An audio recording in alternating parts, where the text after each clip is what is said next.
He was a soldier who overthrew his own king by making the army laugh. Not by force of arms, not by conspiracy in the palace, not by the kind of violent and bloody coup that ancient history tends to prefer as its template for the transfer of power. He overthrew the Pharaoh Apries, the grandson of Necho II, the fourth king of the Psamtik dynasty, by standing in front of the assembled Egyptian troops who had just been sent to arrest him, and responding to the arrest order with a gesture so deliberately obscene that the soldiers dissolved in laughter rather than obedience.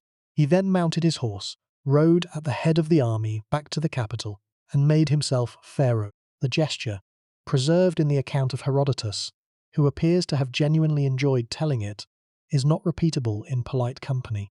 Herodotus himself describes it with a Greek historian's mix of scholarly precision and barely concealed amusement. But its political genius is unmistakable.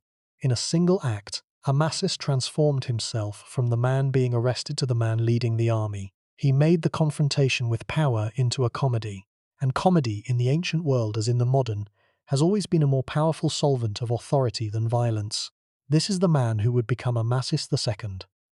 Ahmose II in the Egyptian language, the pharaoh who ruled Egypt for an astonishing 44 years, from 570 BC to 526 BC, in the longest reign of the Psamtik dynasty, and one of the most commercially and culturally remarkable periods in the entire history of the late period. He was, by virtually every standard that historians use to evaluate ancient rulers, one of the most successful pharaohs of the entire first millennium BC. His Egypt was wealthy, diplomatically sophisticated, artistically productive, and commercially open to the Mediterranean world in ways that made it a partner and reference point for every significant civilization of the era. He also died less than a year before the Persian army of Cambyses II arrived on the Egyptian border and destroyed everything he had built. Let that sink in. 44 years of building. 44 years of statecraft, alliance crafting, temple building, and commercial development. 44 years of one of the wealthiest and most diplomatically active reigns in the history of the ancient world. And then, not in his reign, but in the reign of his son, who had been on the throne for less than a year when the Persians arrived, it ended. The dynasty ended. The independent Egyptian state ended. And Amasis himself was spared the experience of watching it happen by dying, at what must have been an advanced age, a few months before the catastrophe fell. Whether this was fortunate or unbearably cruel depends on your point of view. He built a civilization and did not live to see it destroyed, but the civilization he built could not survive his absence for even a year.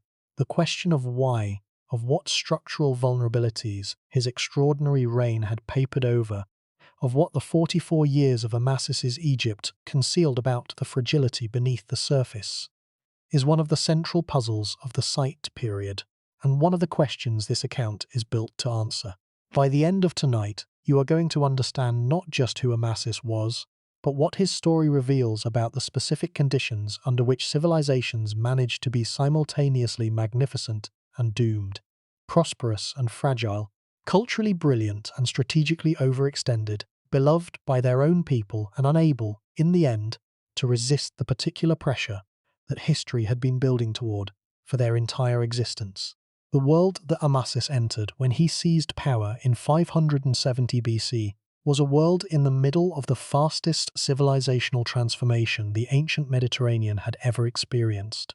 The Psamtik period had been built on a particular geopolitical arrangement, an Egypt strong enough to assert its independence, surrounded by powers that were either too distant, too divided, or too occupied with each other to threaten it directly.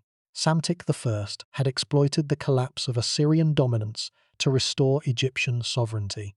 Necho II had pushed Egyptian ambitions as far as the Euphrates, before being stopped at Carchemish. The subsequent kings, Psamtik II, Apries, had managed the consequences, with varying degrees of success, of a world in which Babylon was now the dominant land power in the Near East, but Egypt remained unconquered and commercially powerful. Amasis came to power in the wreckage of a military disaster. Apries, the pharaoh he overthrew, had sent Egyptian forces to support the Libyan city of Cyrene against Greek colonists and had suffered a catastrophic defeat. The Egyptian soldiers who returned from this humiliation were furious.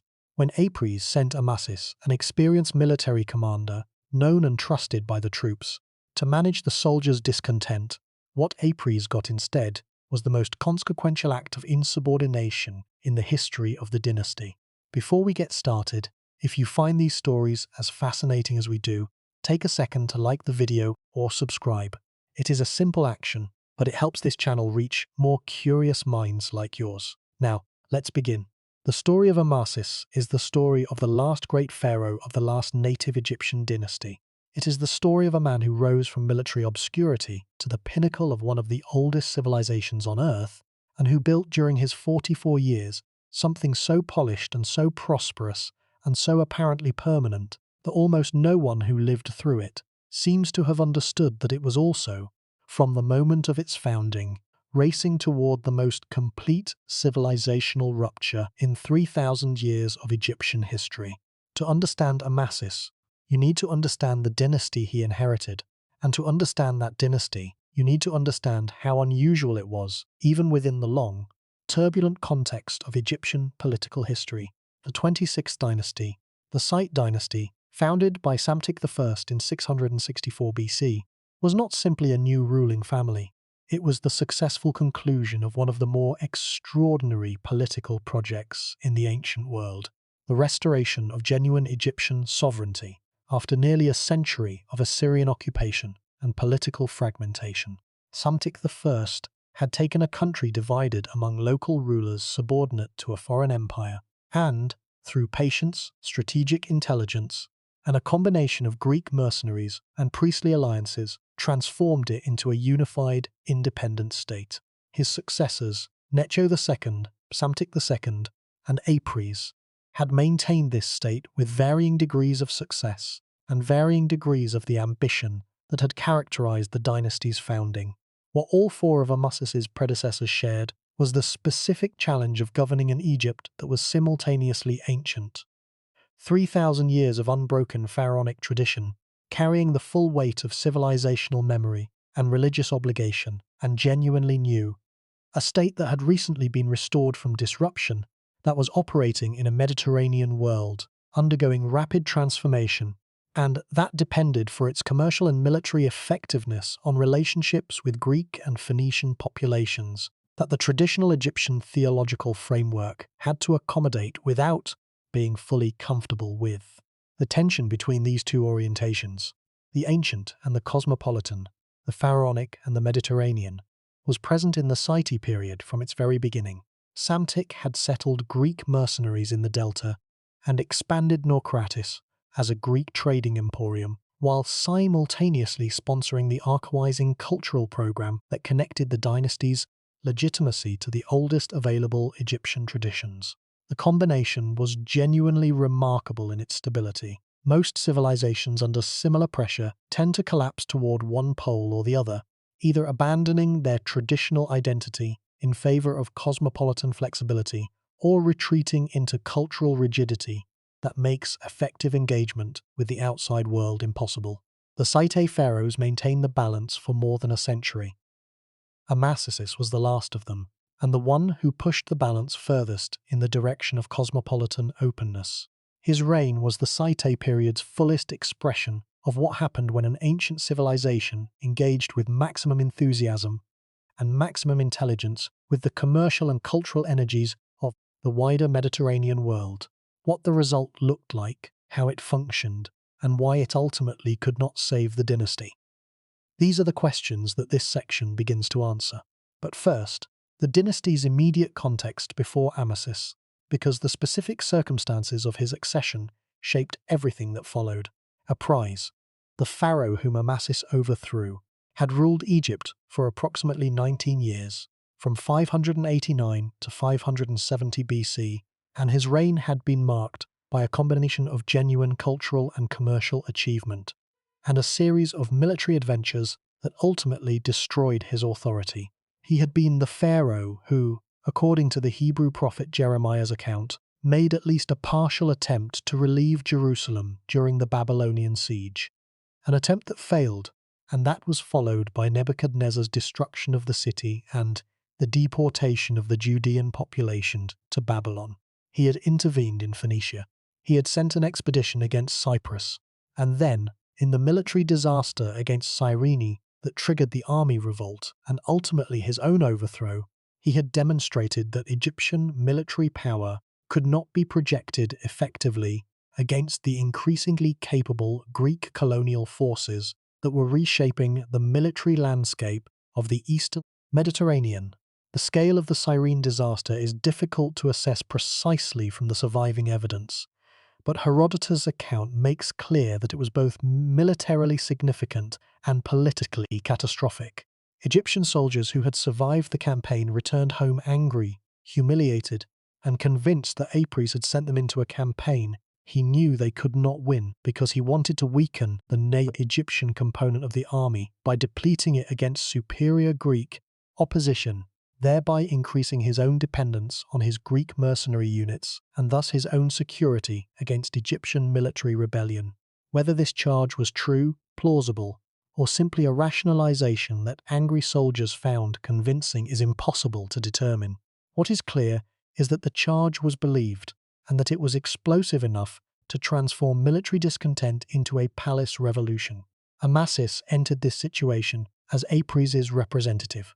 He was a general, a man who had risen through the military structure of the Site state on the basis of competence rather than aristocratic origin, and who had a relationship with the native Egyptian troops that Apries manifestly lacked. He was sent to calm the rebels. He chose instead to lead them. The transition from loyal general to rebel pharaoh was, as Herodotus presents it, not quite the calculated betrayal it might appear in retrospect. Amasis appears to have been proclaimed pharaoh by the soldiers before he had made any explicit declaration against Apries, a form of popular military acclamation that placed him in a position where refusing the title was more dangerous than accepting it, and where accepting it committed him to a confrontation with Apries that neither may have originally intended. The Herodotian account is compressed and somewhat schematic, as Greek accounts of Egyptian political events tend to be, but the basic structure of what happened seems clear enough. The soldiers revolted, they proclaimed their commander, and the commander found himself the leader of a rebellion against his own king. What followed was not an immediate resolution. Apries did not simply yield.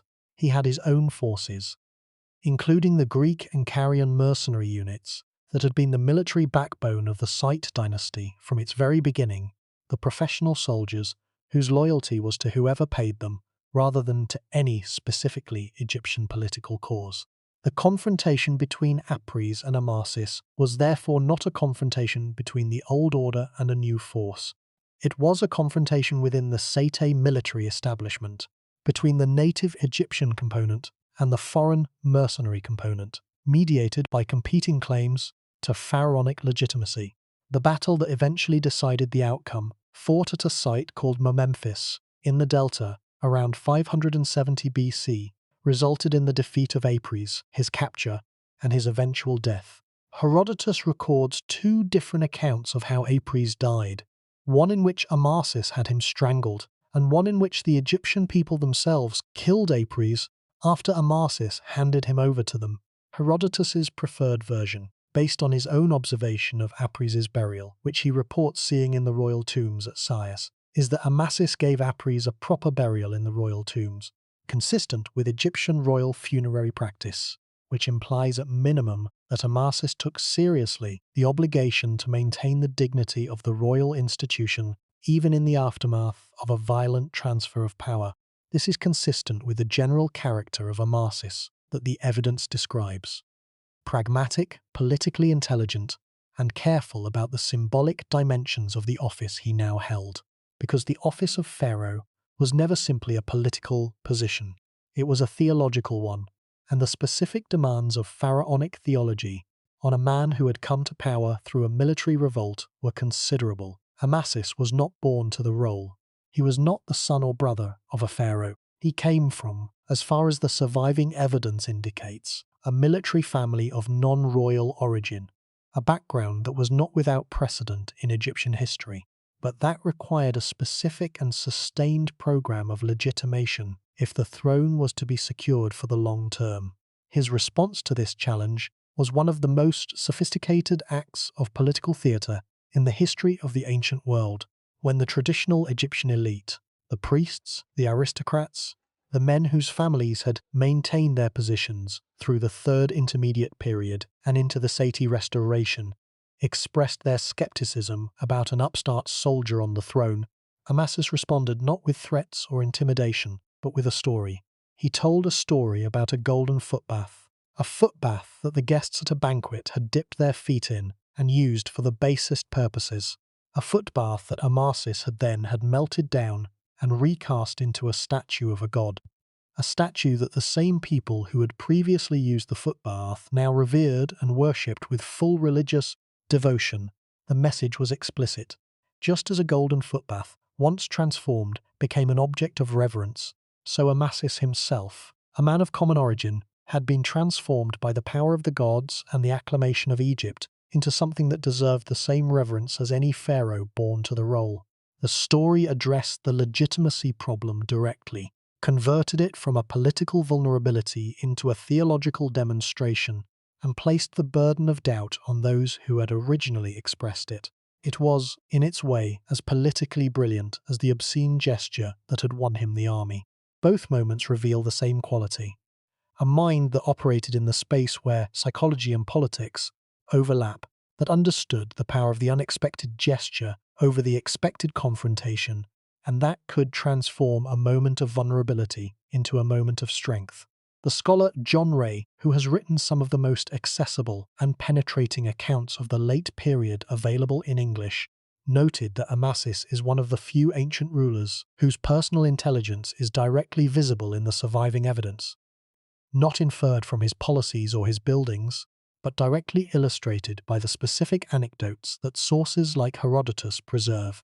This is relatively rare.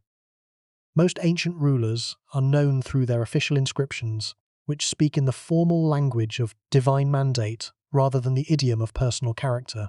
Amasis comes through the ancient record as an actual human being, funny, shrewd, capable of self-deprecation as a political weapon, genuinely interested in the world beyond the Nile Valley, and possessed of a specific kind of wisdom that is very difficult to teach and very easy to recognize when you encounter it. He was also, by all accounts, fond of wine. Herodotus preserves an anecdote, one of several that give the account of Amasis its unusual intimacy, in which Amasis's friends complained that he spent too much time drinking and carousing rather than attending to the dignified business of governing an ancient civilization. His response, according to Herodotus, was that a bow that was always strung would eventually lose its tension and fail precisely when it was most needed. The bow must be unstrung to preserve its strength.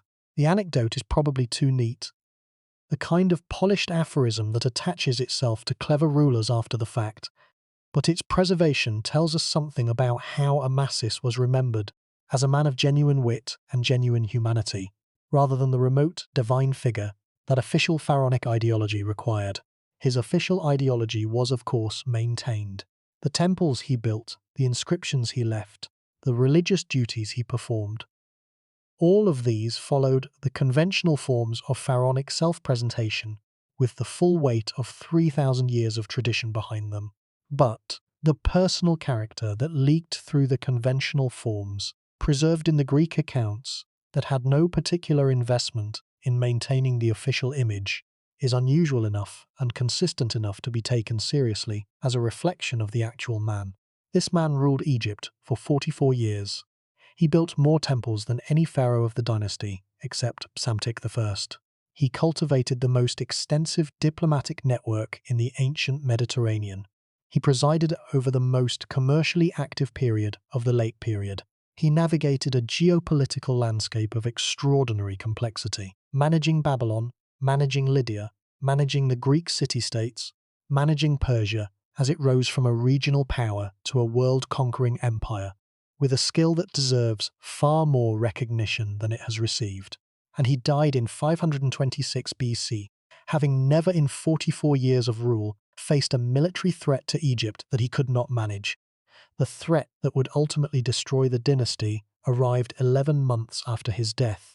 The question of whether he saw it coming Whether the man who had been so intelligent about everything else understood what the rise of Persia ultimately meant is the question that haunts the entire account of his reign.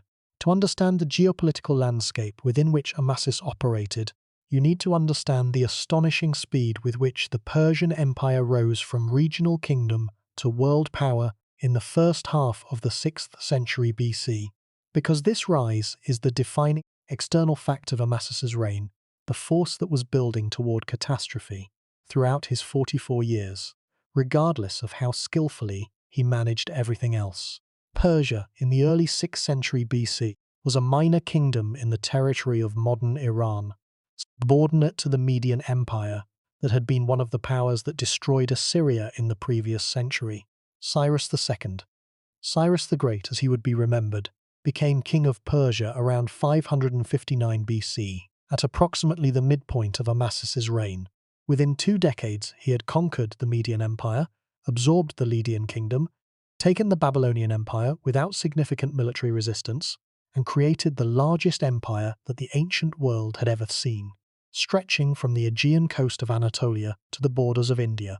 The math is striking. In approximately 20 years, Cyrus transformed a regional principality into an empire that dwarfed everything that had previously existed.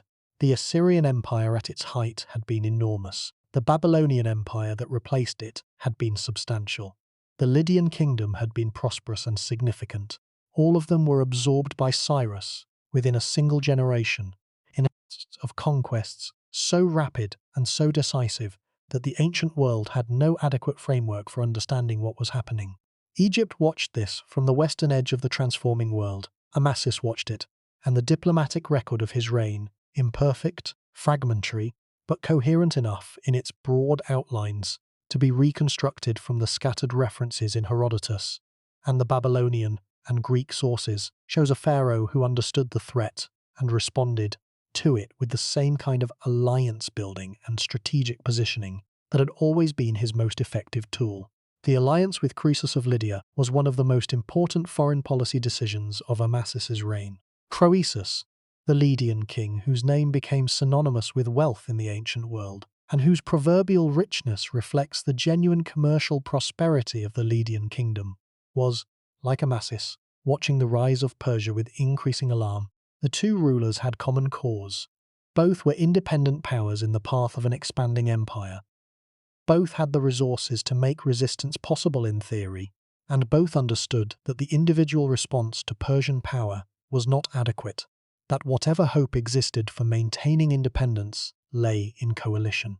The ancient sources, particularly Herodotus, record a series of diplomatic exchanges between Amasis and Croesus that suggest a genuine strategic partnership, an attempt to build a Western coalition against Persian expansion that included Egypt, Lydia, Babylon, and the Greek city-state of Sparta. This coalition, if it had been fully assembled and effectively coordinated, might have represented a meaningful check on Persian ambitions. The combined military resources of Egypt, Lydia, and Babylon were, at least on paper, comparable to what Persia could deploy. But coalitions against expanding empires have a persistent tendency to fail for the same reasons. Each member calculates its own interests independently. Each delays its commitment, waiting to see what the others will do, and the expanding empire defeats each member individually before the coalition can coordinate a collective response. Cyrus defeated Croesus in 547 BC, before the Lydian Egyptian-Babylonian-Spartan alliance had fully materialized. He then took Babylon in 539 BC with such stunning ease. The city's population, exhausted by the long reign of Nabonidus and his neglect of the local religious traditions, apparently offered minimal resistance. That the coalition Amasis had been trying to build was effectively dismantled before it could act. Egypt remained, Amasis remained. The alliance with Lydia was now the alliance with a kingdom that no longer existed as an independent state. The alliance with Babylon was the alliance with a kingdom that had become a Persian province. The Spartan connection, described by Herodotus as involving an exchange of gifts and the trappings of formal friendship, was geographically remote and practically limited in the specific confrontation that was approaching. Egypt stood alone. The discovery moment for modern understanding of this period came not from excavation, but from the patient philological work of scholars who, across the 19th and 20th centuries, developed the capacity to read the Babylonian cuneiform records and the Aramaic papyri that preserved the administrative details of this era in ways that no later source could replicate. When the Babylonian Chronicle records, in its terse bureaucratic language, the fall of city after city to Cyrus, each entry a sentence or two, each sentence representing the end of what had been, for its inhabitants, the organizing certainty of their world. The cumulative effect is one of the most sobering sequences in the ancient historical record. The British Museum holds the Cyrus cylinder, a clay barrel covered in cuneiform text, discovered in the ruins of Babylon in 1879 CE, which records Cyrus's account of his own conquest of Babylon. The cylinder presents Cyrus as a liberator, divinely chosen by the Babylonian god Marduk to free the people of Babylon from an incompetent ruler. This is, of course, the conqueror's self-presentation rather than a neutral historical account. But the cylinder's existence, its survival, its content, its preservation in a British museum, is itself a kind of emblem of how ancient history works. The record that survives is usually the record that the powerful wanted to survive, and reading around it to find the experience of those who were conquered rather than conquering requires exactly the kind of careful, skeptical comparative work that good ancient history demands. Amasis never appeared in the Cyrus cylinder. Egypt was still independent when the cylinder was inscribed, but the logic that the cylinder represented, the logic of a single empire absorbing the entire ancient Near East, was the logic that was moving toward Egypt throughout the second half of Amasis's reign. He understood it, he prepared for it, as well as the resources and the alliances available to him allowed, and he died before the confrontation came. The scale of his failure and the scale of his achievement are intimately connected. He built something magnificent, a wealthy, diplomatically active, culturally brilliant Egypt that was, during his reign, among the most prosperous and internationally engaged states in the ancient world. He also failed to solve the fundamental strategic problem of his era. How does a medium-sized ancient state resist absorption by the most powerful empire in the history of the world so far? The answer, it turned out, was that it probably could not. But the manner of the attempt and the quality of what was built while the attempt was being made constitute one of the most remarkable and most underappreciated chapters in the history of the ancient world. This is the foundation. Now we go deeper. The physical world that Amasis inhabited and built has left traces that the archaeologist and the art historian can still follow, however imperfectly.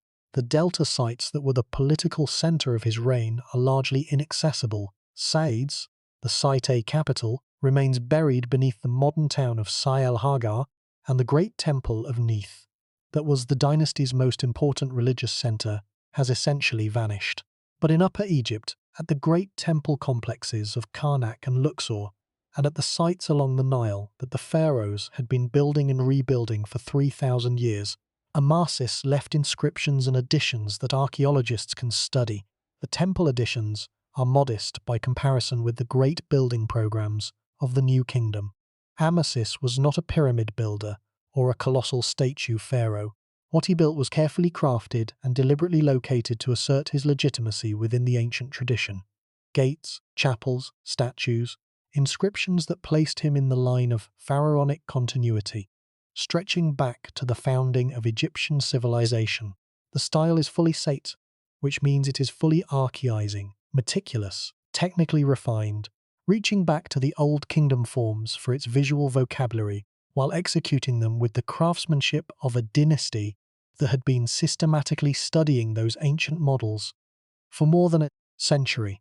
The portrait statues of Amasis that survive, a small number in museum collections in Cairo, Paris, and elsewhere, show a face that specialists describe as exhibiting some of the most subtle and technically accomplished modeling in the entire corpus of Site sculpture.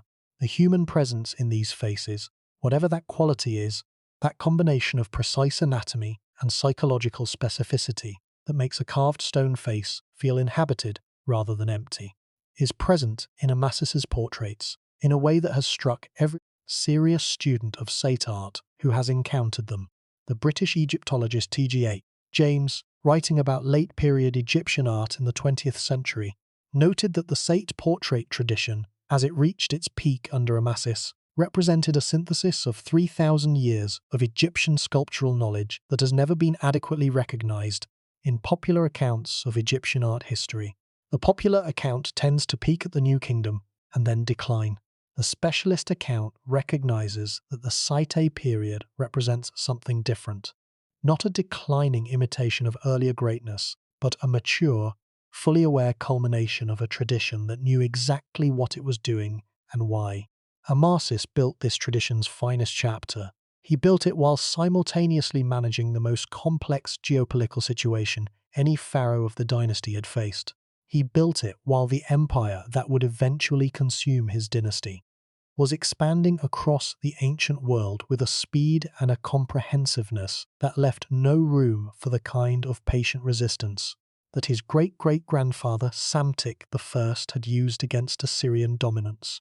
He built it right up to the moment of his death, undefeated, sovereign, the last great pharaoh of the last native Egyptian dynasty. This is the foundation from which everything else in this account grows. Now the story begins to move. There is one more element of the foundation that demands attention before this story can move fully into the complexity of Amasis's reign.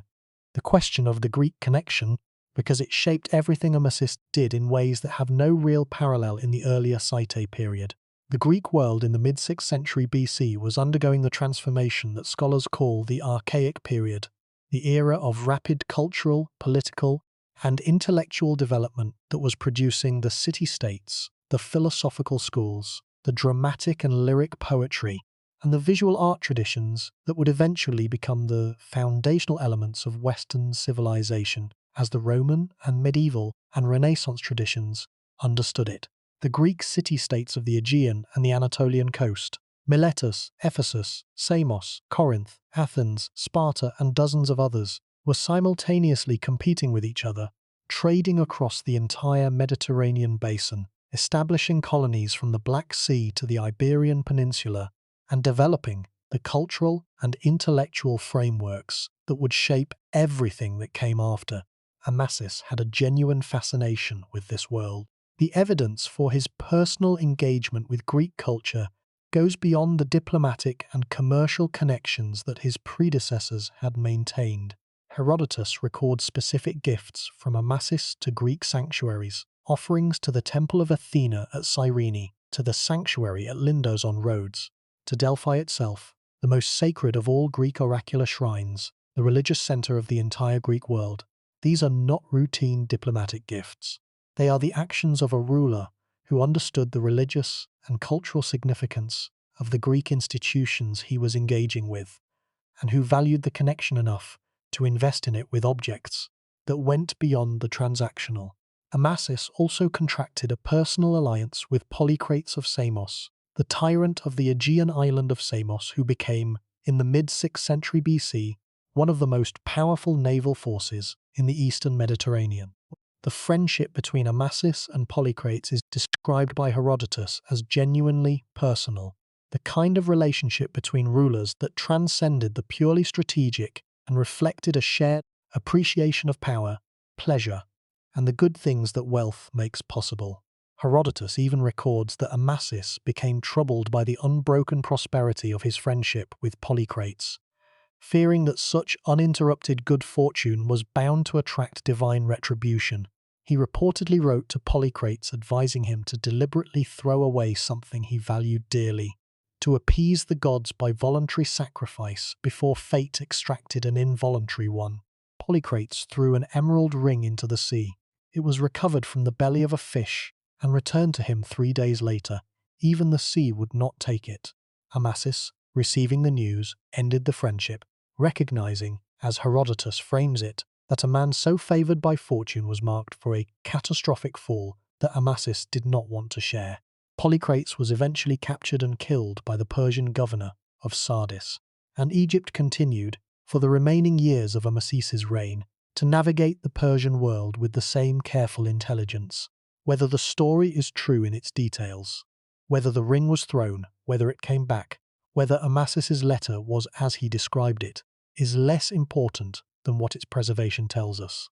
It tells us that the ancient world remembered Amasis as a man who thought carefully about fortune and fate, who used philosophical reflection as a practical tool, and who was capable of sacrificing a valued relationship to clear strategic thinking.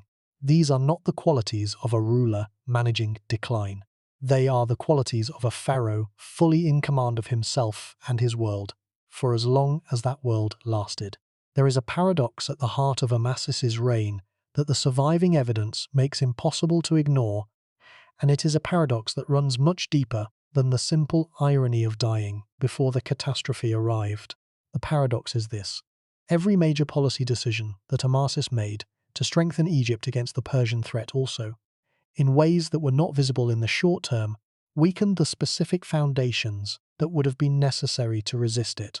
His commercial openness enriched Egypt beyond anything the dynasty had previously achieved, and created a class of Greek and Phoenician commercial residents whose loyalty to Egypt as a political entity was contingent rather than primary. His diplomatic sophistication built the most extensive alliance network in the Sete period, and all of those alliances collapsed before the Persian advance reached Egypt, leaving Egypt not more secure but more isolated. His cultural brilliance produced an Egypt that the Greek world admired, respected, and engaged with as a partner, and made the transition to the Hellenistic world that followed the Persian conquest smoother than it might otherwise have been, because Egyptian culture had already been partially absorbed into the Mediterranean synthesis that Hellenism represented. None of these outcomes were inevitable consequences of his choices. They were contingent, the products of the specific historical circumstances that Amasis could not control, particularly the extraordinary speed of the Persian expansion. But the pattern they reveal is one of the most instructive in the history of ancient statecraft. The qualities that make a state flourish in stable times can become vulnerabilities when the nature of the threat changes in ways that the state's architects did not anticipate. To understand this paradox fully, we need to look at the specific policies of Amasis's reign in their full complexity, not as individual decisions but as an interconnected system, a coherent vision of what Egypt could and should be in the 6th century BC. The commercial policy was the most consequential single element. Amasis took the Site period's characteristic openness to Greek commercial activity and formalized it in ways that transformed the scale and character of the Greek presence in Egypt. His most significant specific act in this regard was the consolidation of Greek commercial activity in Egypt at a single location, the city of Naucratis in the western delta, which had been developing as a Greek trading emporium since the time of Psamtik I. Under Amasis, Naucratis received a formal legal and commercial charter, a specific grant of privileges that gave the resident Greek merchants exclusive rights to certain categories of trade within Egypt, established the legal framework for their commercial activities, and effectively created what modern historians have compared to a free trade zone within the Egyptian state. The Naucratis Charter, described by Herodotus with unusual specificity, including details about the specific Greek cities that had the right to maintain temples and trade through the city, was a policy of extraordinary commercial sophistication. By concentrating Greek commercial activity at a single officially sanctioned location, Amasis achieved several things simultaneously. He made the Greek commercial presence in Egypt easier to monitor and tax. He established a predictable legal framework within which Greek merchants could operate with confidence, making Egypt a more attractive trading partner. And he maintained clear boundaries between the Greek commercial sphere and the Egyptian civilian population, limiting the kind of diffuse cultural mixing that might have created social tension. The commercial results were, by ancient standards, spectacular. Naucratis, in the 6th century BC, was one of the most commercially active sites in the ancient Mediterranean world, drawing merchants from across the Greek world, generating tax revenue for the Egyptian state, and facilitating the exchange of goods between the Mediterranean basin and the Egyptian agricultural and manufacturing economy. Attic pottery, Aegean silver, Corinthian bronze goods, and the luxury products of the wider Greek world flowed into Egypt through Naucratis. Egyptian grain, linen, papyrus, natron, and faience flowed out.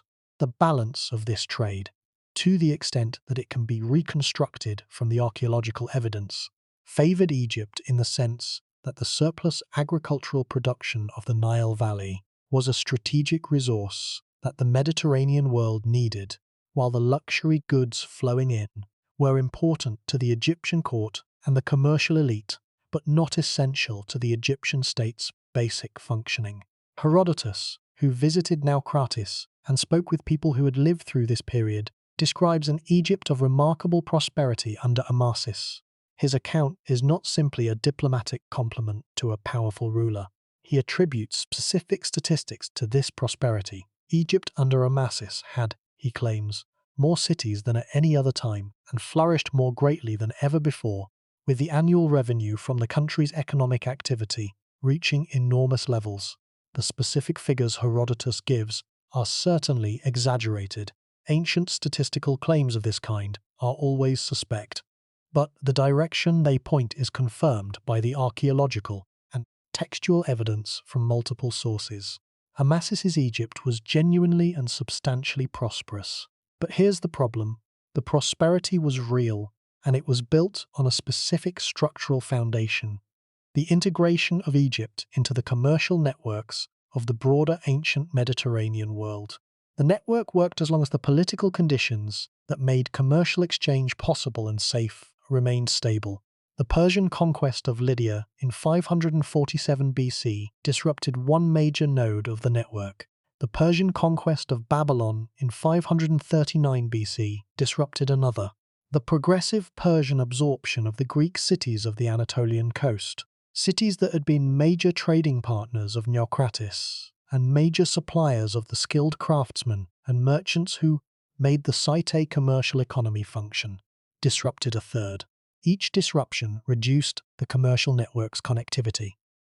Each reduction made the Egyptian commercial economy, which had become structurally dependent on this network, slightly more vulnerable. Amasis did not have the option of reversing this process. The Persian expansion was beyond his control. What he could do, and what the evidence suggests he did, with considerable skill, was manage the damage, maintain the relationships that could still be maintained, attract commercial partners who were not yet absorbed into the Persian system, and preserve the conditions of prosperity in Egypt for as long as the external environment allowed. He succeeded at this management task for the full 44 years of his reign. That is, in itself, remarkable, but the success was purchased in part by accepting a progressive isolation, a gradual narrowing of the commercial and diplomatic options available to Egypt as the Persian advance consumed, one by one, the partners and allies that the Site diplomatic system had been built around. And it gets worse. The military dimension of Amasis's situation was even more structurally problematic than the commercial one, and it requires careful attention because it is the dimension that most directly explains the speed of Egypt's fall after his death. The Site military had been built from its very beginning under Psamtik I on a specific foundation: Greek and Carian mercenaries supplemented by native Egyptian infantry. This combination had been effective for more than a century. The mercenaries provided the professional military expertise, the phalanx discipline, the specialized siege engineering, the consistent tactical effectiveness that the Assyrian period had demonstrated was essential for survival in the increasingly professionalized military landscape of the ancient Near East. The native Egyptian troops provided the numbers, the knowledge of the terrain, and the political legitimacy that a pharaoh needed to maintain authority over the country. Under Amasis, this combination had evolved in ways that were commercially productive and militarily problematic. The Greek mercenary communities in the Delta, descendants and successors of the soldiers that Psamtik I had originally settled there, had been in Egypt for more than a century by the beginning of Amasis's reign. They had become permanent residents, farmers as well as soldiers, embedded in the Delta economy in ways that blurred the line between military resource and commercial community. The professional military edge that had made the original mercenaries so valuable was not necessarily maintained through generations of agricultural settlement. What had been a standing army of professional soldiers had, over a century, become something more like a military community that could be mobilized in a crisis, but that was not maintained in continuous active readiness. This was a structural vulnerability that the Sate state had been managing around for decades, and Amasis was more aware of it than the surviving evidence allows us to fully document. He maintained the diplomatic relationships with the Greek city-states, relationships that, in an emergency, might provide fresh, professional soldiers in addition to the existing mercenary communities. He maintained the Egyptian military traditions. He kept the borders of Egypt secure. But the fundamental military reality of the late Sate state was that the Egyptian army was not, and had not been for some time, structured in a way that could effectively resist a Persian invasion on the scale that Cyrus's successors were capable of mounting. The Persian army of the mid-6th century BC was something qualitatively different from everything that the Sate military had been designed to face. It was not simply a large army. It was a combined arms force of extraordinary organizational sophistication: cavalry, archers, infantry, siege engineers, supply trains, capable of sustained operations over long distances, with a logistical infrastructure that had been refined across decades of conquests. It could absorb the kind of local military resistance that had stopped previous threats to Egyptian independence, because it had absorbed the same kind of resistance from Lydia, from Babylon, from the Greek cities of Anatolia, and had developed the tactical flexibility to overcome it in each case. Amasis understood this. The alliance building of his reign, the connections to Croesus, to the Greek states, to Polycrates of Samos, was an attempt to construct a strategic environment in which Egypt was not isolated when the Persian confrontation came. Each ally that fell to Persia before the coalition could act made the Egyptian strategic position progressively worse. By the last years of Amasis's reign, Lydia was gone, Babylon was gone, the Greek cities of Anatolia were Persian subjects, and the next target, geographically and strategically, was Egypt. The grief that hangs over the later years of Amasis's reign, a grief that the sources do not directly describe, but that the logic of his situation implies, is the grief of a man who has done everything available to him and watches the space of possibility contracting around him. He built, he allied, he managed, he prospered, and the empire kept coming. Here is what makes this truly sobering, more than the simple narrative of a great ruler defeated by a greater force. The specific moment of the Persian conquest of Egypt, the Battle of Pelusium in 525 BC, in which Cambyses II's army defeated Psamtik III's forces in a confrontation that some ancient sources describe as lasting a single day, was not simply a military event. It was the end of a 3,000-year political tradition, the end of the pharaonic state, not of Egyptian civilization. The temples kept functioning, the priests kept their positions, the gods were worshipped, but of the specific political form in which Egyptian civilization had expressed itself since the first unification of Upper and Lower Egypt more than 2,500 years before Amasis was born. 3,000 years of civilization did not end because Amasis failed.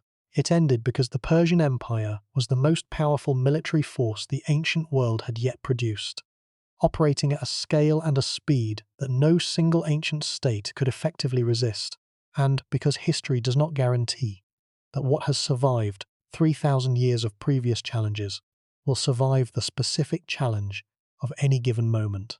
Amasis did not fail. The world changed in ways that made what he had built insufficient. These are not the same thing, but the distinction is easier to maintain now, with the perspective of 2,500 years, than it would have been to maintain if you had been Amasis in the last years of his reign, watching the Persian advance consume the world around him.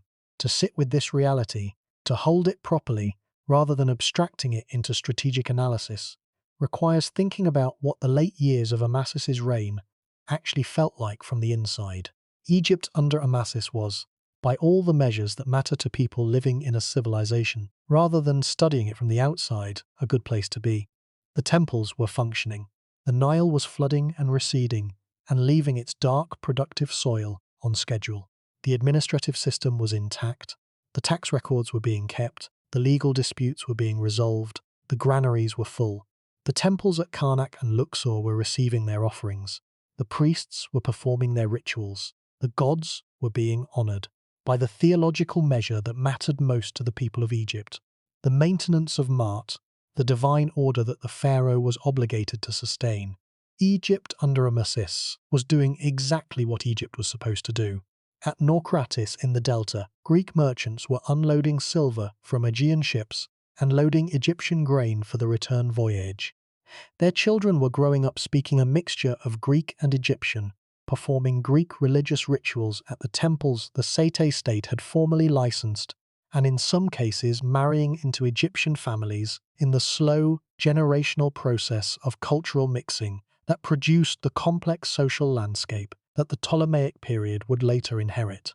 At the royal court in Sais, Amasis was receiving ambassadors from cities and kingdoms across the Mediterranean world, Greek tyrants seeking Egyptian grain, Libyan chieftains maintaining traditional relationships, Phoenician merchants negotiating commercial terms, and, increasingly, envoys from the Persian satrapies that bordered Egypt to the east and north. The envoys from Persia were the most uncomfortable element of this picture. The Persian Empire under Cyrus, and then his son Cambyses, was not demanding tribute from Egypt or interfering in Egyptian affairs during Amasis's reign. The direct confrontation came only after his death, but the empire's proximity was real, and its intentions were knowable to anyone who had been following the sequence of conquests that had consumed every other major state in the ancient Near East within a single generation. There was no plausible version of the future in which the Persian Empire continued to expand in every direction and simply stopped at the Egyptian border out of respect for the dynasty's longevity. Amasis appears to have maintained the fiction of normal diplomatic relations with Persia while simultaneously building whatever defense was possible. He sent gifts to Persian religious sites. He maintained official correspondence. He performed the diplomatic rituals that ancient international relations required. And simultaneously, he was the man who had built the alliance with Croesus, who had cultivated the relationship with Polycrates, who had made Egypt the most commercially connected state in the ancient Mediterranean, all of which was, at least in part, the architecture of a resistance that might delay or complicate the Persian advance, even if it could not prevent it. The scholar Herodotus, whose account of Amasis is the fullest available, and whose reliability on the Site periods specifically has been generally vindicated by the comparative evidence, draws a portrait of a ruler who maintained personal equanimity in the face of a threatening world. The anecdotes about the bow and the wine, about the golden footbath, about the friendship with Polycrates and the deliberate ending of that friendship, all of these present a man who engaged with the philosophical dimension of his situation rather than being destroyed by it. Whether this equanimity was genuine or was itself a performance, the ruler projecting calm confidence to prevent panic among his court and his population, is impossible to determine from outside. But its consistency across multiple accounts suggests that at minimum it was convincingly maintained. What we cannot determine from the surviving evidence is what Amasis actually believed about Egypt's chances. Did he think the Persian advance could be stopped? Did he believe the alliances he had built would hold long enough to matter? Or did he understand, somewhere beneath the practical activity of statecraft, that the world he had built was racing toward an end he could not prevent, and that the most he could do was ensure that it lasted as long as possible and was as brilliant as possible while it lasted? This uncertainty, the impossibility of knowing what Amasis understood about his own situation, is one of the most poignant gaps in the ancient record. It matters not because understanding his inner state changes the historical outcome, but because it determines how we interpret the 44 years of his reign. If he understood the precariousness and built anyway, his achievement is different in kind from what it would be if he genuinely believed the danger was manageable. The same actions, the same buildings, the same diplomatic maneuvers, the same commercial prosperity. They mean something different, depending on whether they were performed in confidence or in the quiet, sustained courage of a man who knows he is building something beautiful in the shadow of its destruction. The evidence does not resolve this. The evidence presents us with the actions and the outcomes. The inner life is gone. What we can say with confidence is this: the specific vulnerability of the late Sate state was not primarily military or commercial or diplomatic. It was structural. The dynasty had been built on a specific geopolitical arrangement, a fragmented ancient world in which Egypt's size, its resources, and its strategic position allowed it to maintain independence by navigating between competing powers. The Persian Empire destroyed that arrangement by eliminating the competing powers one by one. Egypt was not defeated by Persia because Egypt was weak. Egypt was defeated by Persia because the specific conditions that had made Egyptian independence possible no longer existed by 525 BC, and no amount of commercial brilliance or diplomatic sophistication could recreate them. This is the structural truth at the center of the story of Amasis, and it is a truth that has implications beyond the Sate period, because the structural vulnerability it describes, the vulnerability of a state whose independence depends on a specific geopolitical arrangement that can be dismantled by external forces, is not unique to ancient Egypt. It is a pattern that recurs throughout the history of human civilizations, and its recognition is one of the more useful insights that the study of ancient statecraft can provide. The Persian Empire that eventually absorbed Egypt was itself, of course, subject to the same structural vulnerability. It maintained its dominance as long as the conditions that made Persian military power superior to every alternative remained intact. When Alexander the Great arrived from Macedon with a combined arms military system that the Persian Empire had not anticipated and could not adapt to quickly enough, the same logic applied in reverse. The Persian advantage was structural, and when the structure was dismantled, the empire that had seemed permanent proved to be contingent. But that was a century and a half after Amasis. The world he inhabited was the world of Persian expansion, and in that world, Egypt was running out of road.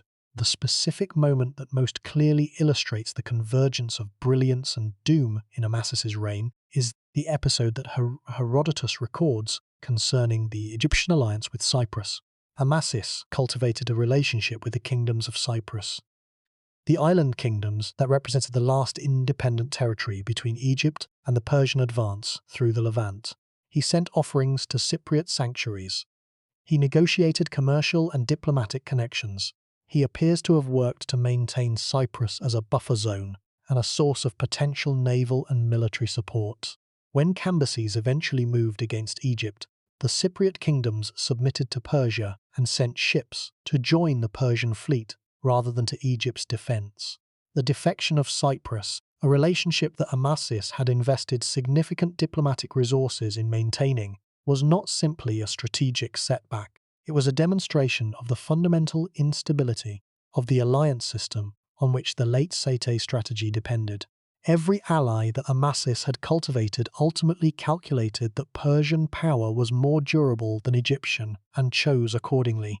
The alliances were real, in the sense that the diplomatic relationships were genuine, and the mutual benefits were real. They were not durable, in the sense that they dissolved under the pressure of the specific confrontation that Amasis had been building them to face. This is what happens when the force being resisted is large enough and fast enough to render the resistance inadequate before it can be assembled. The resistance was not insufficient because it was poorly conceived. It was insufficient because the force was too large. And here is what makes this truly terrifying when you look at the full scope of what the ancient record reveals. Egypt under Amasis was, by virtually every measure available, a functioning, prosperous, culturally brilliant state at the height of its Sate period achievement. The commercial networks were active, the temples were maintained, the administrative system worked, the army was intact and had not been defeated. The Pharaoh who governed it was one of the most intelligent and diplomatically skilled rulers of his era. None of this was enough, not because of any failure on Amasis's part, but because the specific structural conditions that made Egyptian independence possible had been eliminated by forces entirely beyond Egyptian control. The lesson is not comfortable, It resists the narrative preference for stories in which intelligence and effort determine outcomes. Amasis was intelligent. He made the right effort. The outcome was determined by forces he could neither control nor adequately resist. This is not a story about what he should have done differently. It is a story about the limits of what any individual ruler, however skilled, can accomplish in the face of civilizational scale structural change. That story deserves to be known. There is one more dimension of the core problem that demands attention. The question of what the Persian conquest meant for the people who actually lived through it, rather than for the pharaoh who managed to die before it arrived. Psamtik III, Amasis's son, the last pharaoh of the 26th dynasty, ruled for approximately 6 months before the Persian army of Cambyses arrived at the eastern border of Egypt. He was young, probably inexperienced, and had inherited a strategic situation that was already irretrievable. The defences that Amasis had maintained were intact, but the diplomatic network that might have provided support had already dissolved. The mercenary forces were present but of uncertain reliability in the face of a Persian army that had been winning decisive victories for 2 decades.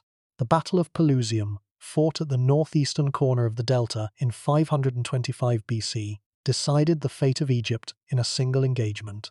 Cambyses won. Psamtik III fled to Memphis. Cambyses pursued, besieged Memphis, and captured the city. Psamtik III was taken prisoner. Egypt was a Persian province. The ancient sources differ on what happened to Psamtik III after his capture. Some accounts suggest that Cambyses initially intended to keep him alive, treating him with the respect due to a defeated king. Others suggest that Psamtik was later executed after being caught in an attempt to organize resistance against Persian rule. What the sources agree on is that the dynasty ended, that the 26th dynasty, which Psamtik I had founded more than a century before, by patiently and skillfully restoring Egyptian independence from Assyrian dominance, was extinguished within a year of Amasis's death by a Persian conquest that his own extraordinary reign had been unable to prevent. The priests at Sais, who had served under Amasis, who had performed the rituals of the dynasty in the great temple of Neith, who had maintained the royal records and conducted the Apries bull ceremonies with the meticulous care that the Saiti tradition demanded, these people were not killed. The Persians were, at least initially, careful about Egyptian religious sensibilities. Cambyses's treatment of Egyptian religion is a matter of significant controversy in the ancient sources. Herodotus portrays him as acting with destructive disrespect toward Egyptian sacred traditions, while the Egyptian and Persian administrative records suggest a more complex picture of a conqueror who was at least partially careful to maintain the forms of pharaonic legitimacy. What is clear is that the temples continued to function, that the priests maintained their positions, and that the formal apparatus of Egyptian religious life survived the conquest even as the political form of the Egyptian state was abolished. This survival of the institutional substrate, the temples, the priesthoods, the scribal traditions, the agricultural management systems, is itself a testimony to the depth of the site restoration. Psamtik I had rebuilt these institutions precisely because he understood that they were the foundations on which Egyptian civilization rested. They were deep enough to survive the loss of the political form that had supported them. They would continue to function under Persian, Macedonian, Greek Ptolemaic, and Roman rule for another 6 centuries, until the slow transformation of late antiquity gradually dissolved the ancient tradition into the Christian and Islamic forms that replaced it. Amasis had built on these foundations, and the foundations held, even after everything built on top of them had been swept away. Something is wrong with our assumptions about late-period Egypt if the story of Amasis continues to be told primarily as a prelude to Persian conquest, rather than as an achievement worth examining in its own right. The story begins with a soldier making an obscene gesture and ends with a civilization absorbed into an empire. But what happened in between those two events is 44 years of genuine and remarkable human accomplishment that deserves to be understood on its own terms, not simply as the context for a catastrophe. The specific qualities of Amasis's reign, the commercial sophistication, the the diplomatic intelligence, the cultural brilliance, the personal wit and humanity that leak through the official records, are the qualities that make the Site period, at its culmination, one of the most interesting chapters in the entire history of ancient Egypt. Not interesting as a curiosity or a footnote, interesting as a model for what a civilization can accomplish when it is simultaneously deeply rooted in its own traditions and genuinely open to the world around it, governed by a ruler who understands the difference between the symbol and the substance of power, and embedded in a moment of intense cultural creativity that is producing some of the most enduring achievements of the ancient world. The silence around Amasis in popular historical consciousness, the near-total absence of his name from the cultural memory of ancient Egypt as most people encounter it, is, in this sense, not simply a gap in the record, it is a failure of attention. And failures of attention can be corrected. But before this account can fully examine Amasis's achievements on their own terms, it needs to complete the picture of the structural problem. Because the problem and the achievement are not separate. They are the same thing, viewed from different angles. The same qualities that made Amasis's Egypt prosperous and diplomatically active were the qualities that made it structurally dependent on conditions it could not control. The same openness that enriched the site commercial economy was the openness that made the network vulnerable when its external nodes were absorbed by Persia. The same diplomatic sophistication that built the alliances was the sophistication that could not hold them together when Persian power made defection rational for every party. Understanding this duality, holding the achievement and the vulnerability simultaneously, without allowing either to cancel out the other, is the specific intellectual task that the story of Amasis requires. It is also, not coincidentally, the specific intellectual task that the study of history at its best always requires. The ability to see the same events from multiple angles simultaneously, to resist the temptation of simple narratives about greatness or failure, and to recognize that the most interesting historical actors are usually those who were simultaneously magnificent and insufficient, who accomplished extraordinary things and could not, in the end, accomplish the one thing that would have mattered most. Amasis was magnificent, and he was insufficient. The story requires both truths. The tragedy is not that he failed. The tragedy is that the world did not give his achievement the time it deserved. And yet the time it had, 44 years, was used with such intelligence and such genuine commitment that the record of it, imperfect and fragmentary as it is, still illuminates something important about what civilizations can be when they are at their best. That illumination is the purpose of what follows. The achievement demands closer examination. Section by section, the full picture of what Amasis built, and what built him, comes into focus. The temples, the treaties, the wit, the wealth, the Greek philosophers who visited, and the Lydian king who called him friend, the Phoenician merchants at Naucratis, and the Persian ambassadors who were politely received and carefully managed. All of it accumulates into the portrait of an extraordinary era at the end of something extraordinary. Now we examine it in full. Before that examination can begin, one final element of the core problem must be established, the question of sources and their limitations.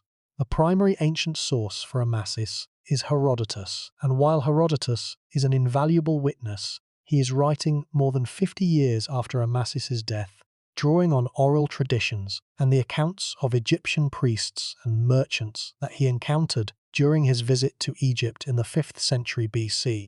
He is also writing from a Greek perspective, which shapes what he notices, what he records, and what he considers worth explaining.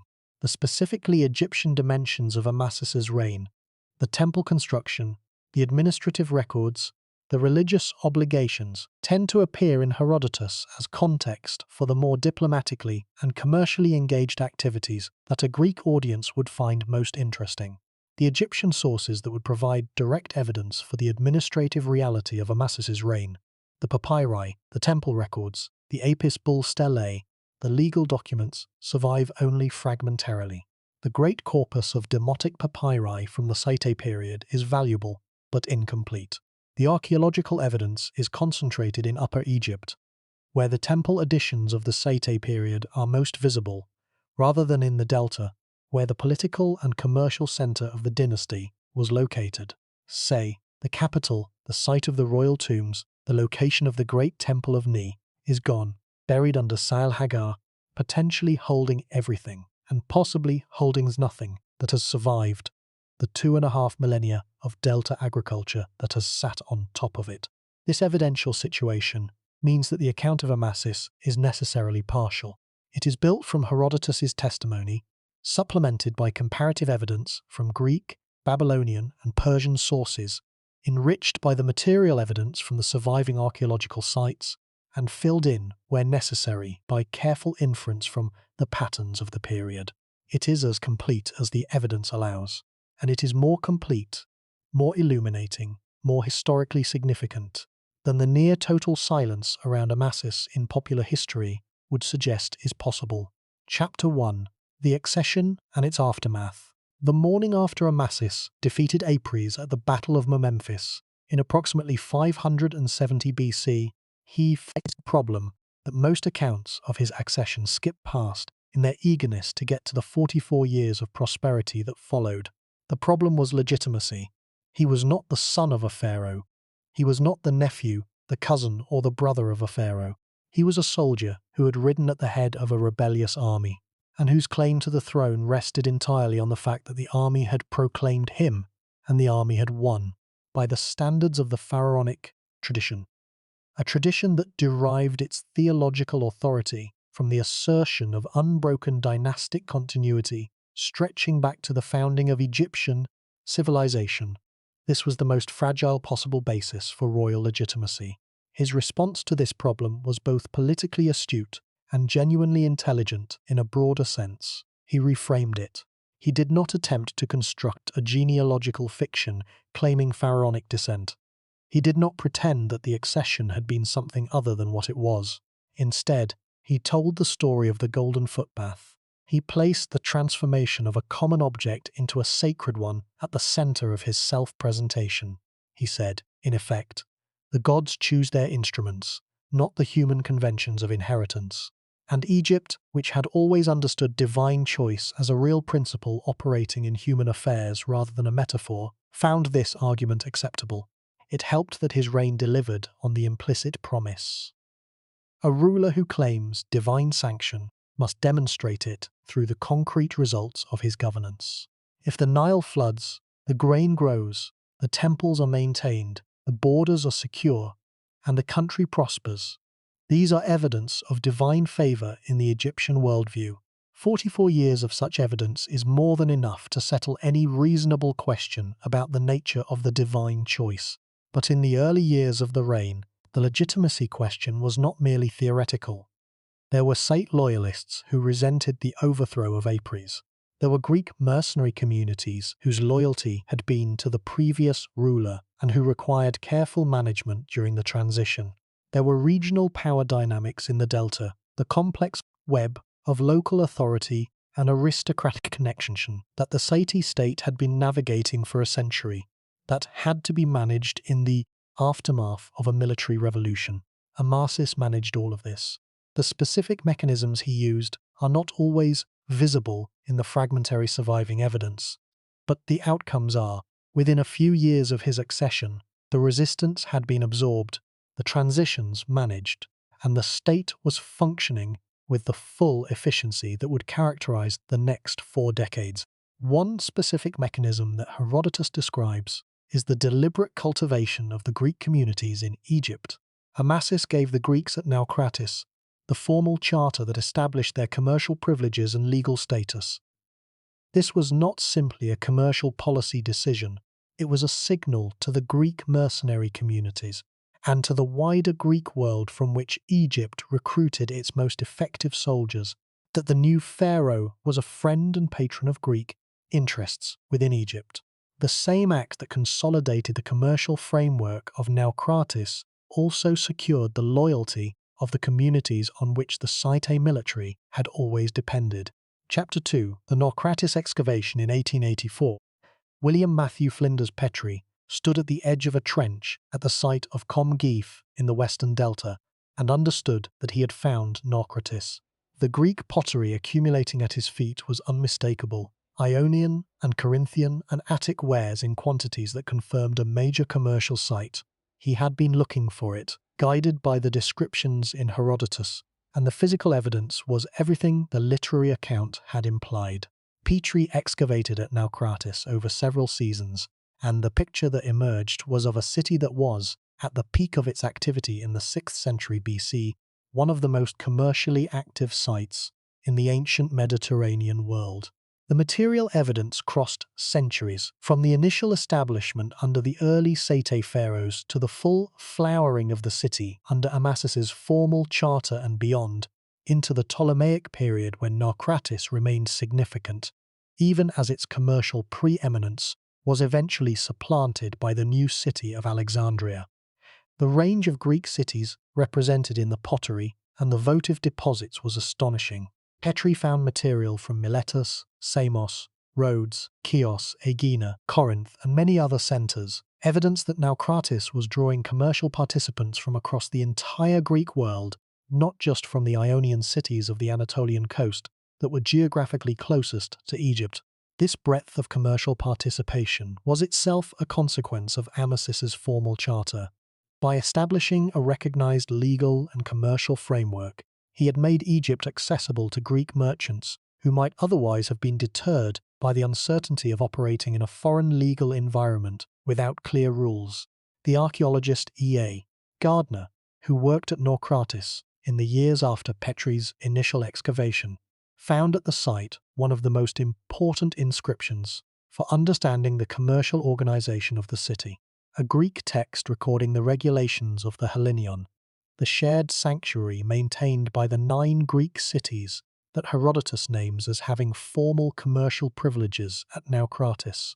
The inscription, fragmentary, requiring careful reconstruction, provided concrete evidence for the institutional reality of the commercial arrangement that Herodotus had described. The Hellenion was not a literary invention. It was a functioning institution, with rules, records, and physical infrastructure that the archaeological evidence confirmed. The mathematical reality of what Naucratis represented in commercial terms is difficult to reconstruct precisely, but the indications are clear. The volume of Greek pottery found at the site, the physical residue of 2 centuries of commercial activity, implies trade at a scale that would have generated significant tax revenue for the Hawaiian Egyptian state. Herodotus's claim that Egypt under Amasis reached unparalleled prosperity is in this light not simply a compliment. It is a description of a structural economic reality, a commercial framework that was generating surplus revenue beyond anything the dynasty had previously achieved. What makes Petrie's excavation at Naucratis particularly important for the story of Amasis is the specific ceramic assemblage from the middle to late 6th century BC. The period of Amasis's reign, specifically, the volume and range of material from this period exceeds that from the earlier Sate period, consistent with the formal expansion of commercial privileges that Amasis's charter represented. The growth is visible in the ground. Chapter 3. The Sake Portrait Tradition and What It Tells Us. The bronze figure is in the Egyptian Museum in Cairo. It is approximately 35 centimeters tall, a standing male figure, cast in bronze with extraordinary technical precision, its surface carrying the deep green-black patina of more than 2,500 years of oxidation. It was made during the reign of Amasis, and it represents, in the Sate period's characteristic idiom, the synthesis of 3,000 years of Egyptian sculptural knowledge. The face is the remarkable element. The modelling of the cheekbones, the subtle differentiation between the tension of the jaw muscles and the relaxed planes around the eyes, the specific quality of attention expressed in the relationship between brow and lid. These are not the product of a formula applied to a face. They are the product of careful, sustained observation of an actual human being, translated into bronze through a set of technical skills that were, in the period of Amasis's reign, among the most refined in the history of ancient art. The specialist who has written most perceptively about Site bronze work in recent decades is Richard Fazzini, whose studies of the late-period sculptural tradition have done more than almost any other scholarly contribution to establish the seriousness and sophistication of Site art on its own terms.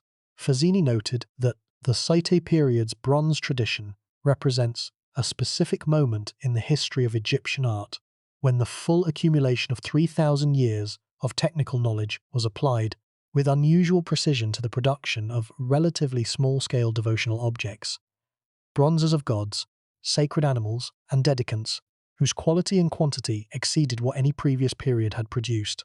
The volume is itself significant.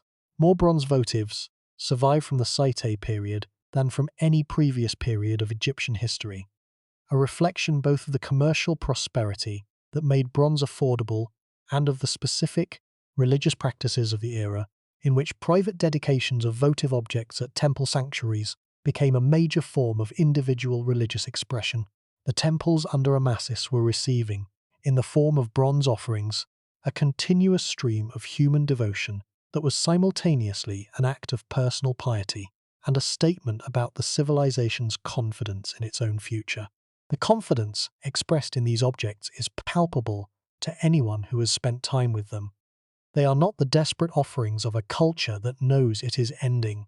They are the assured products of a tradition fully in command of its own techniques and fully convinced of its own value. They were made by people who expected them to be used for a long time. Chapter 4.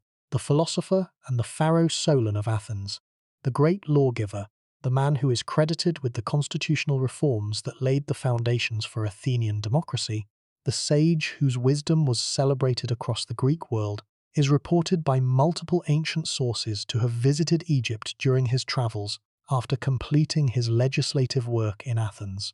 The dating of Solon's Egyptian visit is uncertain. The ancient chronology is imprecise, but the consensus places it somewhere in the early 6th century BC, which may have been during the reign of Amasis or shortly before it. Herodotus's account of Solon includes a story in which the Athenian visits the Egyptian city of Sais and speaks with the priests there, who instruct him in the antiquity of Egyptian civilization and the periodic catastrophes that have destroyed human civilizations across history.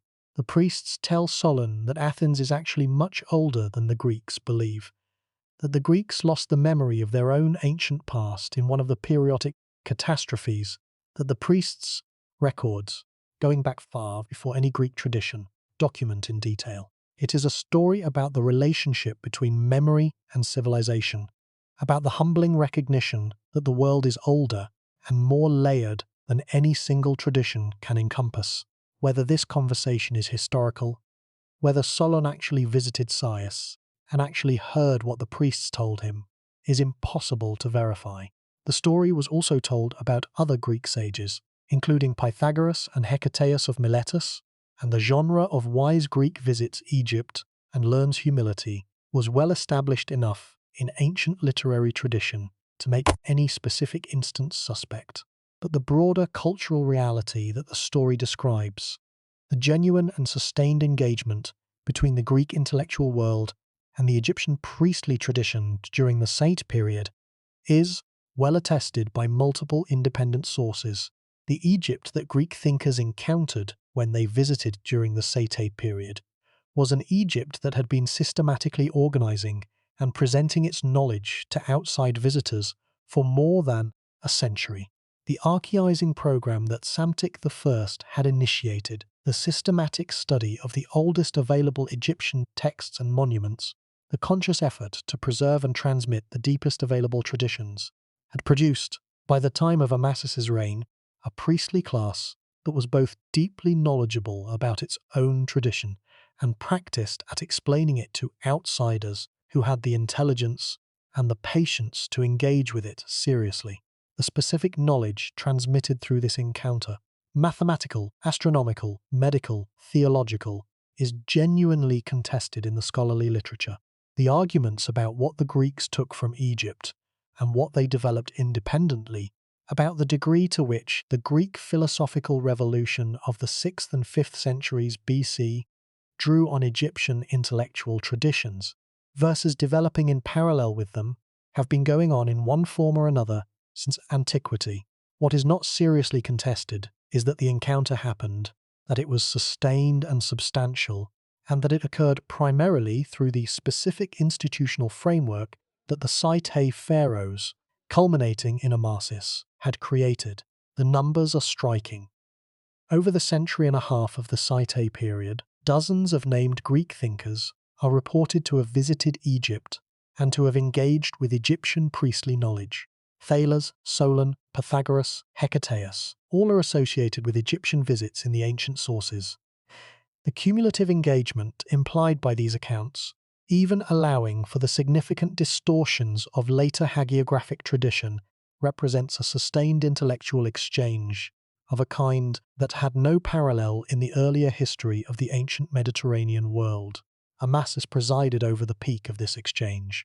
The Egypt of his reign was, in this specific sense, a teacher to the world, a civilization sharing the accumulated knowledge of 3,000 years with the younger and intellectually hungrier culture that would eventually inherit and transform and partially lose what it learned.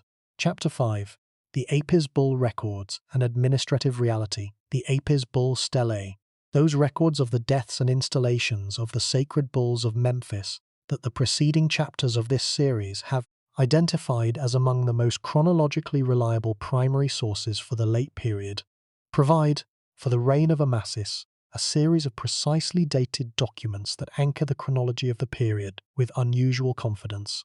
The specific stelae from Amasis's reign show a dynasty that maintained its theological obligations with the meticulous regularity that the Site tradition demanded. Each Apries bull death was recorded. Each installation of a successor was documented. The dates were carefully calibrated against the regnal year of the pharaoh.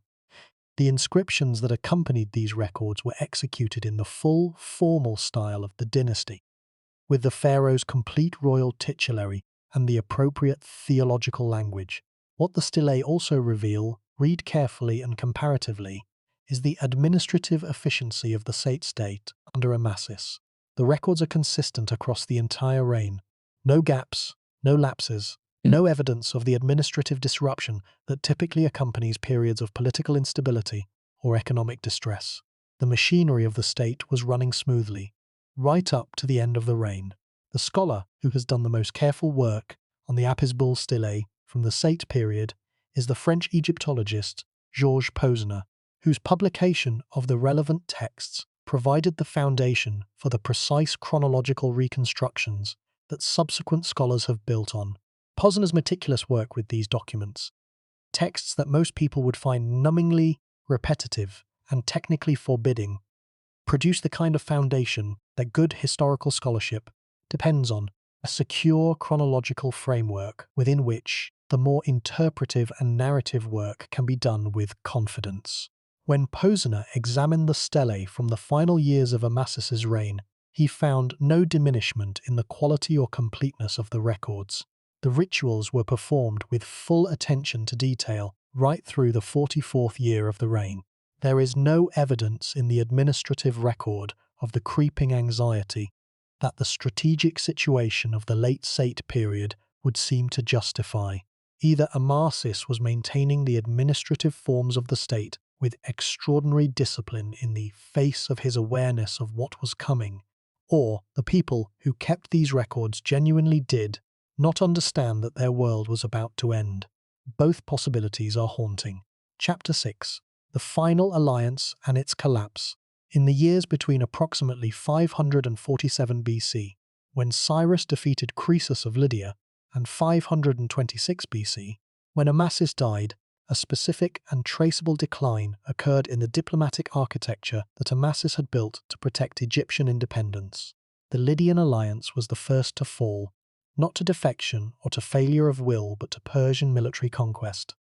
Croesus, who had been the most powerful independent ruler in the region, and whose friendship with Amasis had been the cornerstone of the Western coalition, was captured and his kingdom absorbed into the Persian Empire. The story of Croesus's fall, as Herodotus tells it, is one of the most famous in the ancient historical tradition. The king who consulted the oracle of Delphi about whether to attack Persia received the cryptic answer that if he crossed the river Halys, a great empire would be destroyed. Assumed the empire to be destroyed would be Cyrus's, attacked, and discovered that the great empire destroyed was his own. Whether the oracle story is historical or legendary, the outcome is not in doubt. Lydia fell, and Amasis lost his most important ally. The Babylonian relationship was the next to dissolve. Nebuchadnezzar had died in 562 BC, and the Neo-Babylonian Empire entered a period of rapid succession and instability that culminated in the long, strange reign of Nabonidus, the king who abandoned the worship of Marduk in favor of the moon god Sin, alienated the Babylonian priesthood, spent years in the Arabian desert at the oasis of Tema, and left his son Belshazzar in charge of a capital city that was, by the time Cyrus arrived, already psychologically prepared to submit. When Babylon fell in 539 BC, it fell not with a catastrophic battle, but with what the sources describe as a nearly bloodless Persian entry, welcomed by significant portions of the population. The fall of Babylon removed the second pillar of the Western anti-Persian coalition. Egypt was now alone in a meaningful sense. Still sovereign, still prosperous, still diplomatically active, but without the regional partners that might have made collective resistance possible. The Spartan connection remained technically intact. Herodotus' account preserves references to ongoing diplomatic exchanges between Egypt and Sparta during this period, but Sparta's geographical distance from Egypt made it strategically irrelevant for the specific threat that was approaching. The Spartan hoplites were among the most effective soldiers in the Greek world, but they were in the Peloponnese. The Persian army was building toward the Egyptian border. The Cyprus defection, discussed earlier in this account, completed the picture. When Cambyses finally moved against Egypt after Amasis' death, the Cypriot kingdoms that might have provided naval support to the Egyptian defense instead sent ships to join the Persian fleet. The strategic isolation that Amasis had spent his entire reign trying to prevent had been achieved, methodically and inevitably, by the Persian advance. Chapter 7. The body in the tomb Herodotus records a detail about Cambyses' treatment of Amasis' body that is either one of the most historically significant episodes of the Persian conquest or one of the most dramatically embellished pieces of historical folklore in the ancient record, and that is, in either case, deeply revealing about how both sides of the confrontation understood what they were fighting over. According to Herodotus, Cambyses, after conquering Egypt, ordered the tomb of Amasis to be opened. The body of the pharaoh, mummified as pharaonic practice required and interred at Sais in the royal tombs, was removed from its sarcophagus. It was flogged, it was stabbed with knives, it was burned. The burning is the detail that carries the most theological weight, because in the Egyptian religious framework, the destruction of the body prevented the dead person's soul. The Ba and the Ka, the spiritual components that the mummified body was meant to sustain across eternity, from completing its afterlife journey. To destroy the mummy was not simply a physical desecration. It was a theological attack, an attempt to annihilate the dead person, not just from the land of the living, but from the land of the dead. Herodotus' account is treated with skepticism by many modern scholars. The burning of bodies was specifically forbidden in Persian religious tradition. Zoroastrian practice held fire sacred and prohibited its pollution by contact with the dead. Cambyses burning a mummy would have been, in Persian theological terms, a serious violation of his own religion. The story may be a later Egyptian invention, preserving the trauma of the conquest in a narrative that expressed, in the strongest available symbolic language, what the Persian conquest meant, not just the loss of political independence, but an attack on the divine order of the universe, on the continuity of royal souls through eternity, on the theological foundation on which Egyptian civilization rested. Whether the burning happened or not, and the evidence does not allow certainty, the story's survival and its specific content tell us something important. The people who told this story, and the people who believed it, understood the Persian conquest as something more than a political event. They understood it as a theological catastrophe, the disruption of the sacred order that the pharaoh was obligated to maintain, the interruption of the divine continuity that connected the living and the dead across 3,000 years of Egyptian civilization. And Amasis in this story is the specific victim, the man who had built the most commercially brilliant Egypt of the dynasty. the man who had navigated 44 years of extraordinary geopolitical complexity without losing Egyptian sovereignty, the man who had died in his bed, undefeated, without living to see the destruction. That man's body, in the story that Egypt told about the conquest, was dragged from its tomb and burned. The story, true or not, is the grief. The burning of the mummy is the ancient expression of everything that was lost when the Persian army arrived at Pelusium. The 3,000 years of continuity, the unbroken chain of pharaonic legitimacy, the theological claim that Egypt embodied a divine order that could not be permanently disrupted, all of it, in the story that Egypt needed to tell, expressed in the image of fire consuming the preserved body of the last great pharaoh. Let that sink in. The fire is the end of the story of Amasis, not the fire of battle. He died before the battle. The fire is the symbol of what the conquest meant to the people who had lived in the world he built. It is the grief of a civilization that had maintained its divine order for 3,000 years, and now, for the first time, faced the recognition that the order could be broken, that the pharaoh's body could be destroyed, that the gods had not prevented it. The silence that follows this image is the silence of a world that has ended.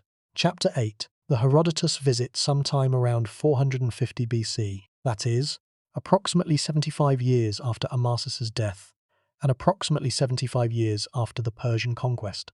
The Greek historian Herodotus of Halicarnassus visited Egypt. He travelled extensively. He visited Memphis and spoke with the priests at the Temple of Ptah. He travelled to Thebes and Karnak. He visited the sacred crocodile lake at Fayum. He spent time in Sais, the site capital, and described what he found there with a specificity that tells us he actually saw the place, rather than simply repeating literary descriptions.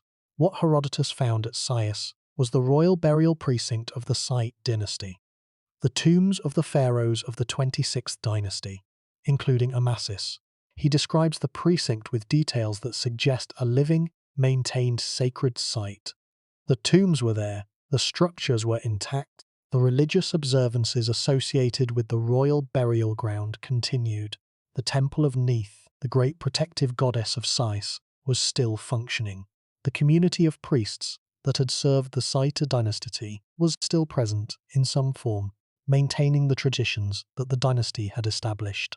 The Egypt that Herodotus visited was Persian-controlled. It had been a Persian province for approximately 75 years. But Persian rule had not destroyed the administrative and religious infrastructure of the Sate state. The temples continued to function. The priests maintained their positions and their knowledge. The records were being kept. The gods were being honored. The tombs of the pharaohs were being maintained. This continuity, the persistence of the Sate institutional framework under Persian rule, is itself evidence of the depth of what Amasis had built. The Persians, whatever their intentions regarding Egyptian religious traditions, found it expedient to work through the existing Egyptian institutional structures rather than replace them with Persian ones. This meant maintaining the priesthoods, honoring the temple obligations, and allowing the practice of Egyptian religion to continue with a degree of normalcy that the Egyptian population required for social stability. The priests Herodotus spoke with were the institutional heirs of the men and women who had served under Amasis. Their knowledge of the dynasty, of Psamtik I, of Necho, of Amasis himself, was relatively fresh, in the sense that they were only 2 or 3 generations removed from the people who had actually lived through those reigns.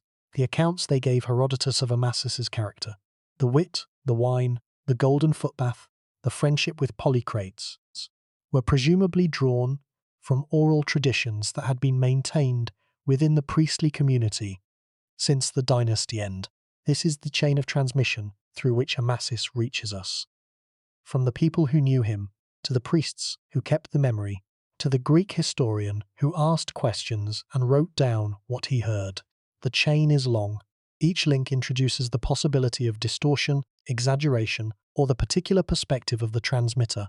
But the chain is real, and its product, the portrait of Amasis that Herodotus preserves, is more vivid, more specific, and more humanly convincing than the portraits of most ancient rulers that the classical sources preserve. When Herodotus described the tomb of Amasis at Sais, noting that it was in the same precinct as the other Sate royal burials that it was maintained that the priestly community around it was functioning. He was describing a form of persistence that Amasis himself would have valued. The pharaoh's obligation was to the continuation of the order, not to the specific political form in which the order happened to be expressed at any given moment. If the temples continued, if the priests maintained their service, if the divine order of the cosmos continued to be honored, then something essential survived, even if the political independence of the Sate state did not. Whether this is adequate consolation for the loss of 3,000 years of pharaonic sovereignty is a question that each reader has to answer for themselves. What the evidence allows us to say with confidence is that the institutional foundations that Amasis built, the temples, the priesthoods, the administrative frameworks, the commercial networks, proved more durable than the political form that had created them. They outlasted the Sate dynasty by centuries. They outlasted the Persian Empire. They adapted to Macedonian rule and to Ptolemaic rule and to Roman rule, maintaining in each successive context enough of their essential character to be recognizable as continuous with what Amasis had sustained and what his predecessors had built. The mummy, in the story Herodotus tells, was burned. But the institution was not. Chapter 9. The measure of a reign. How do you measure a reign? By the monuments built? By the battles won? By the length of time the dynasty lasted afterward? By the prosperity of the population during the ruler's lifetime? By the cultural achievements produced?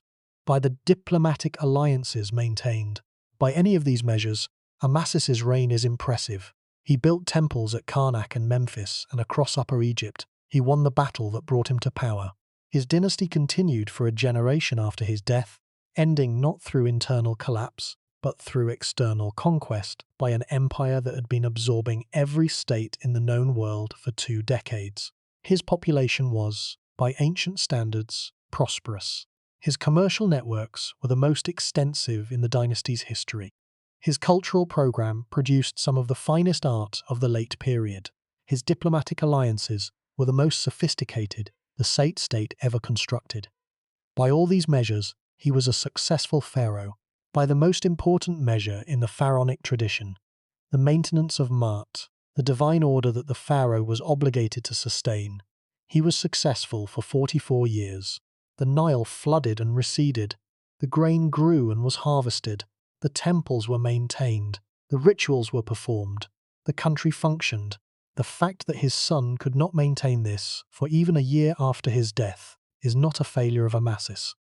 It is evidence of how much Amasis's personal qualities, his intelligence, his judgment, his diplomatic skill, his genuine authority over a complex and divided state were contributing to outcomes that looked structural but were in fact deeply personal. The commercial prosperity of Naucratis was partly structural, the formal charter, the legal framework, the geographic advantages, but it was also sustained by Amasis's personal engagement with the Greek world, his gifts to Greek sanctuaries, his friendships with Greek rulers, his genuine interest in the civilization that was his most important commercial partner. When that personal engagement ended, some of the relationships it had sustained ended with it. The alliance with Polycrates of Samos, which Amasis had deliberately terminated when he concluded that Polycrates' unbroken good fortune made him a dangerous friend, is a small example of a larger pattern. The diplomatic architecture of Amasis's Egypt was built around relationships that he personally managed, calibrated, and in some cases terminated when his judgment told him they had become more dangerous than useful. His successor did not have 44 years of diplomatic experience and personal reputation to draw on. He had 6 months, a Persian army on the border, and the wreckage of an alliance system that had been consuming pieces of itself for the previous 2 decades. The comparison that suggests itself is uncomfortable but unavoidable. Rome at the death of Augustus, or the Ottoman Empire after the death of Suleiman the Magnificent, or any empire whose durability depended heavily on the specific genius of a specific ruler, and that discovered, when the ruler died, how much of what looked like structural strength was actually personal capacity. These comparisons are never exact. History never repeats itself in its details. But the pattern is recognizable. a reign of extraordinary personal competence that maintains the forms of structural stability through the force of the ruler's own qualities, leaving successors who inherit the forms without the substance. This is, in the end, the deepest truth about Amasis that the evidence supports. He was extraordinary in a way that his dynasty could not sustain after him. The 44 years were real and remarkable and genuinely his. The 11 months that followed, which ended in the Battle of Pelusium and the permanent loss of Egyptian independence, were the revelation of what had been underneath all along, a state that had been living on borrowed time since the moment the Persian advance began, sustained through the specific brilliance of a specific man, and unable to survive the specific moment when that man was gone. The math is striking. 11 months. After 44 years of extraordinary rule, after a century and a half of the most culturally and commercially rich period in the entire history of the late period, the dynasty lasted 11 months without its greatest ruler, and everything built before those 11 months, every temple, every alliance, every commercial relationship, every bronze votive figure, every demotic papyrus recording a legal transaction in an Egypt that still functioned and still knew who it was. All of it was real. All of it had value. All of it mattered to the people who lived through it. The Persian conquest was not the verdict on Amasis. It was the verdict on the specific geopolitical arrangement that had made Sate Egypt possible. And geopolitical arrangements, unlike temples and bronze figures, are not built to last. The temples lasted longer. Chapter 10. What Herodotus saw at Naucratis. When Herodotus visited Naucratis during his Egyptian travels, and there is every reason to believe that he did visit it, given the specific detail with which he describes its commercial organization and religious institutions, he was seeing a city that was still functioning as a commercial center. Despite the Persian conquest of Egypt, Naucratis had not been destroyed. Its commercial privileges had not been revoked. The Greek merchants who lived there were still trading, still practicing their religion in the licensed sanctuaries, still maintaining the institutional infrastructure that Amasis's charter had created. The fact that Naucratis survived the Persian conquest, not simply survived but continued to function as a recognized commercial entity, is itself evidence of the durability of the commercial framework that Amasis had created. The Persians, whatever their policies regarding other aspects of Egyptian life, recognized the value of maintaining the commercial activity that flowed through Naucratis.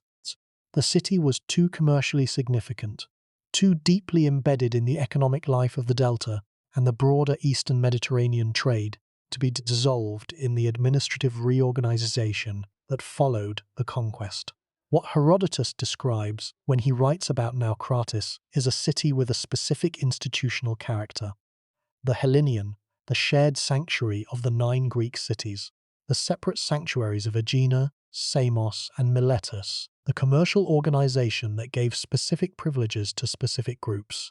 He is describing an institution that had been created by Amasis's charter and that had maintained its essential character across the transition from Egyptian to Persian rule. The charter was still operating, the privileges were still recognized, the merchants were still trading. This persistence tells us something important about the nature of commercial institutions and their relationship to political authority. A commercial framework that is sufficiently well designed, that aligns the interests of a sufficient number of participants, can maintain itself through political transitions that destroy the political form that created it. Naucratis was Amasis's creation. It outlasted the Sate dynasty. It outlasted the Persian Empire. It continued to function, in various forms, through the Ptolemaic period and into the Roman era.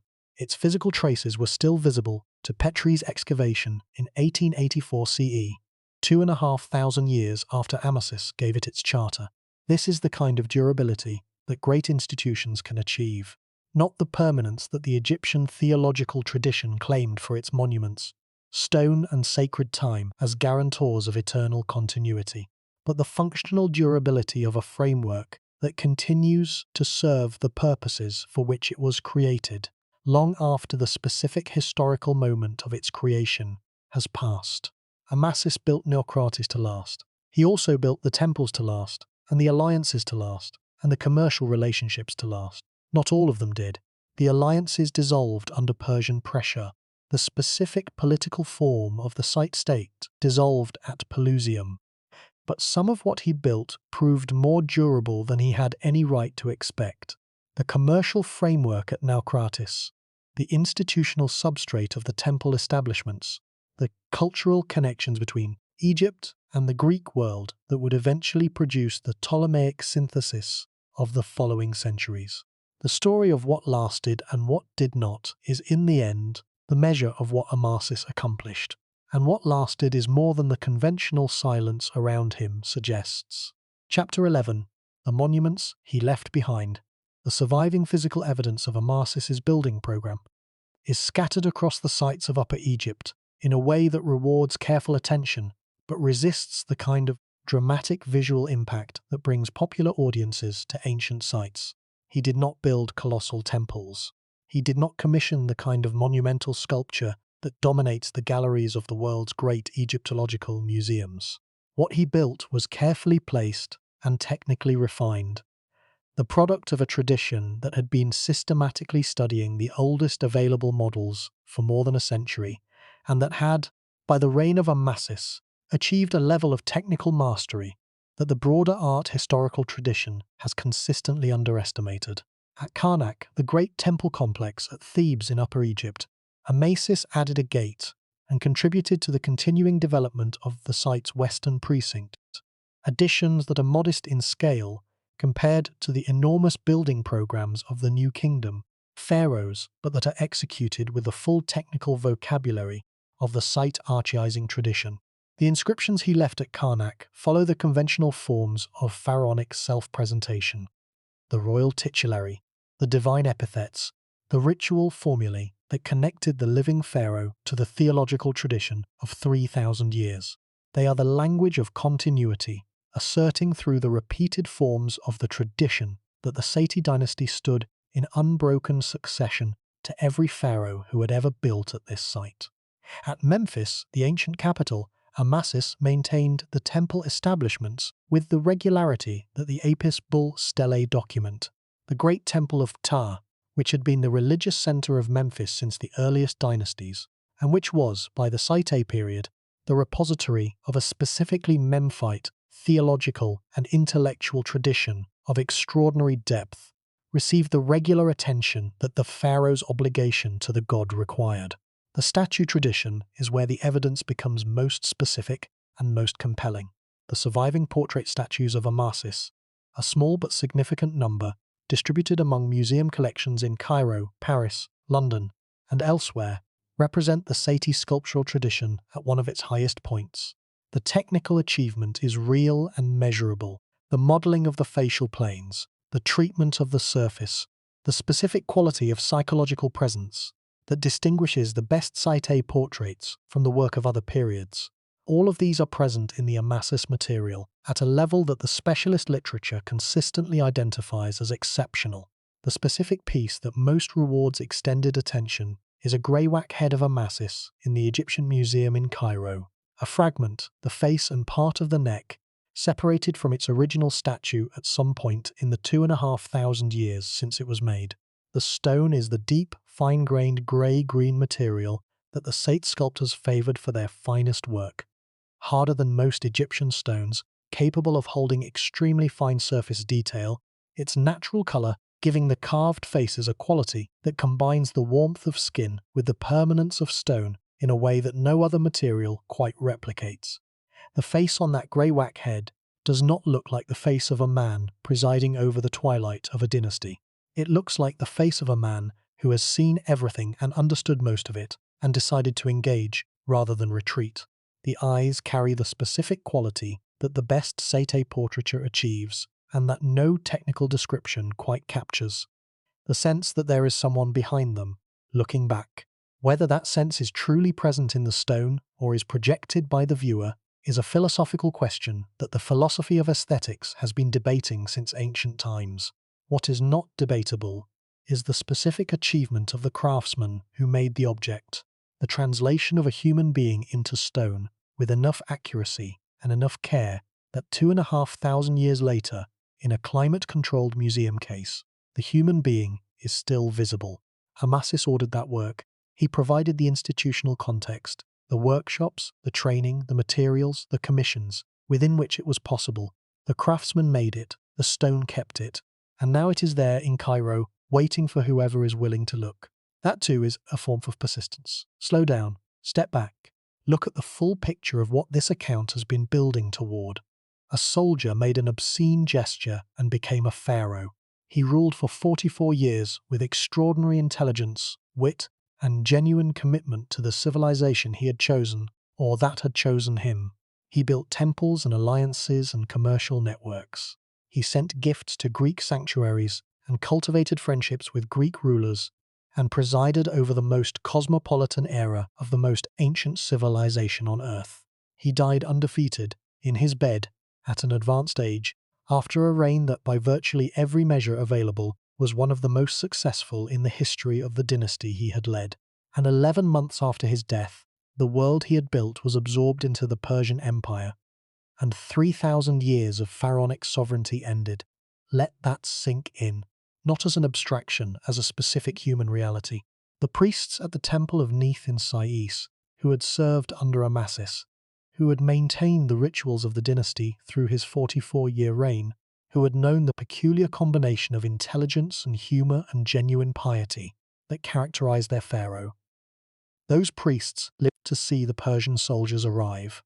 They lived to see Cambyses, the Persian king, conduct his campaign through the Delta and into Upper Egypt. They lived to know, or at least to hear the story, of what was done to the tomb of Amasis. They continued their service. They had to, because the temple had to function. But the world they had served was gone. The deeper truth of Amasis's story is not about him. It is about the civilization that he represents at its fullest expression, and about what the loss of that civilization means, as a fact about the world. Egypt, by the time of Amasis, had been a recognizable civilization for more than 2,500 years, not simply existing, but developing, building, writing, thinking, creating, maintaining an unbroken institutional tradition that carried the accumulated knowledge and practice of those 2.5 millennia forward into each new generation. The specific qualities of Egyptian civilization, its relationship to time, to the divine, to the human body and the human soul, to the natural world and the agricultural cycle, had been refined across so many centuries that they constituted something genuinely irreplaceable, a way of being in the world that no other civilization had developed, and that could not simply be recreated from first principles after its disappearance. The Persian conquest did not immediately destroy all of this. The temple tradition continued. The priests kept their positions. The hieroglyphs continued to be carved. As we have already noted in this series, the last hieroglyphic inscription at Philae was made in 394 CE, nearly 900 years after the fall of the Site dynasty. Egyptian civilization, in its institutional forms, proved remarkably durable even under centuries of foreign rule. But the specific political form, the pharaonic state, governed by Egyptians according to Egyptian principles, with the pharaoh as the living embodiment of divine order and the entire administrative machinery of the state in service of the theological obligation to maintain Mat. That form ended at Pelusium. The Persian pharaohs, the Macedonian pharaohs, the Greek Ptolemaic pharaohs, and the Roman emperors who carried the title of pharaoh all maintained the forms of pharaonic legitimacy, because Egypt required those forms for social stability. But they were forms maintained by rulers whose real centre of gravity was elsewhere: Persia, Macedonia, Greece, Rome. Egypt was a province, however important and however carefully managed. It was no longer the centre of its own world. This is the loss at the heart of the story of Amasis, and it is a loss that the man himself, dying in his bed in 526 BC, an undefeated and sovereign, perhaps could not fully anticipate. He had maintained the pharaonic tradition for 44 years, with genuine commitment and genuine skill. He had no reason to believe, on the available evidence up to the moment of his death, that his son would not do the same. The failure of that expectation, the speed with which the entire edifice dissolved once the specific pressure of Persian military power was applied, reveals something about the nature of civilizational resilience that is worth sitting with. The Site period had been, from its very beginning, a restoration. Psamtik I had restored Egyptian sovereignty from Assyrian occupation. What he built was genuine, and what he restored was real. But a restored civilization is not the same as a civilization that has never been disrupted. The restoration creates a new version of the original that carries within it the memory of disruption. The awareness, however suppressed, that the current order was not always as it is, and could be otherwise. The archaizing program of the Sate dynasty was, among other things, a response to this awareness, a sustained effort to anchor the restored order so deeply in the oldest available traditions that the disruption it had overcome would seem to have been only a temporary deviation from an eternal norm. The effort was not dishonest, the restoration was genuine, but the anchor did not hold against a force of the scale and the speed of the Persian advance. This is not science fiction. This is the pattern that the historical record shows across multiple instances and multiple civilizations.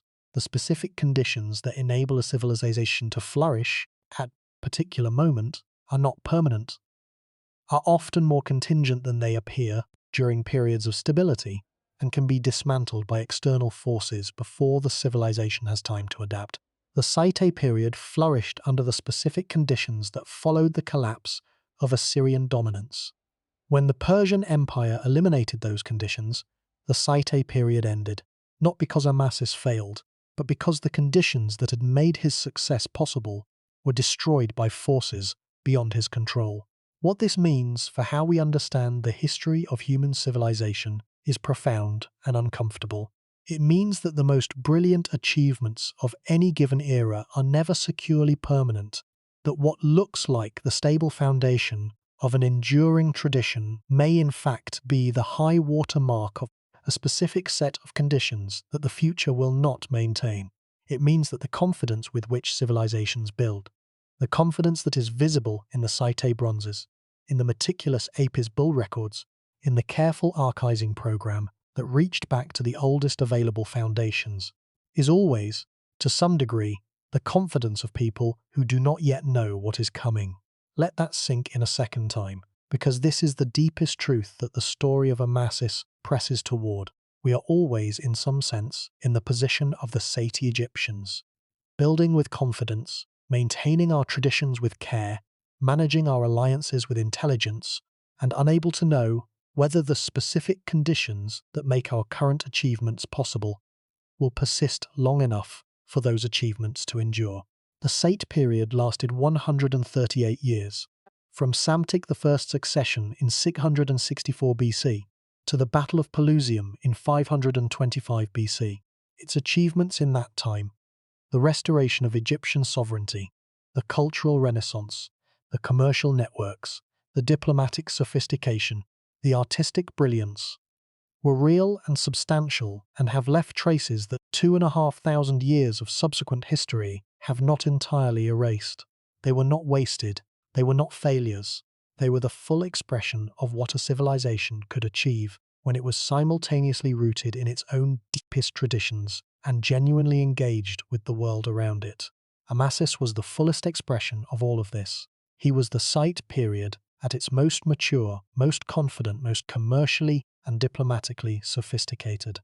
His 44 years were the highest point of the restoration that Psamtik had begun a century before. The moment when everything the dynasty had been working toward was most completely realized, and it ended 11 months after his death.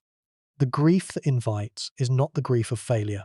It is the grief of sufficiency that was not sufficient, of extraordinary achievement that was real and genuine, and could not, in the end, be held against the specific pressure that history brought to bear, the grief of a world that deserved more time. The priests who maintained the Amasis traditions after the Persian conquest were maintaining something real. The knowledge they kept was real knowledge. The rituals they performed were real performances of genuine meaning. The name of the Pharaoh they remembered, the man with the obscene gesture and the golden footbath and the wine and the wit, was a real name of a real human being who had built something that mattered. He deserves to be remembered. The silence around him is not adequate to what he was. There is a specific quality to the silence around Amasis, that distinguishes it from the ordinary silence of historical obscurity, and that quality is what makes the silence worth examining rather than simply filling. Amasis is not unknown because the evidence for his existence is insufficient.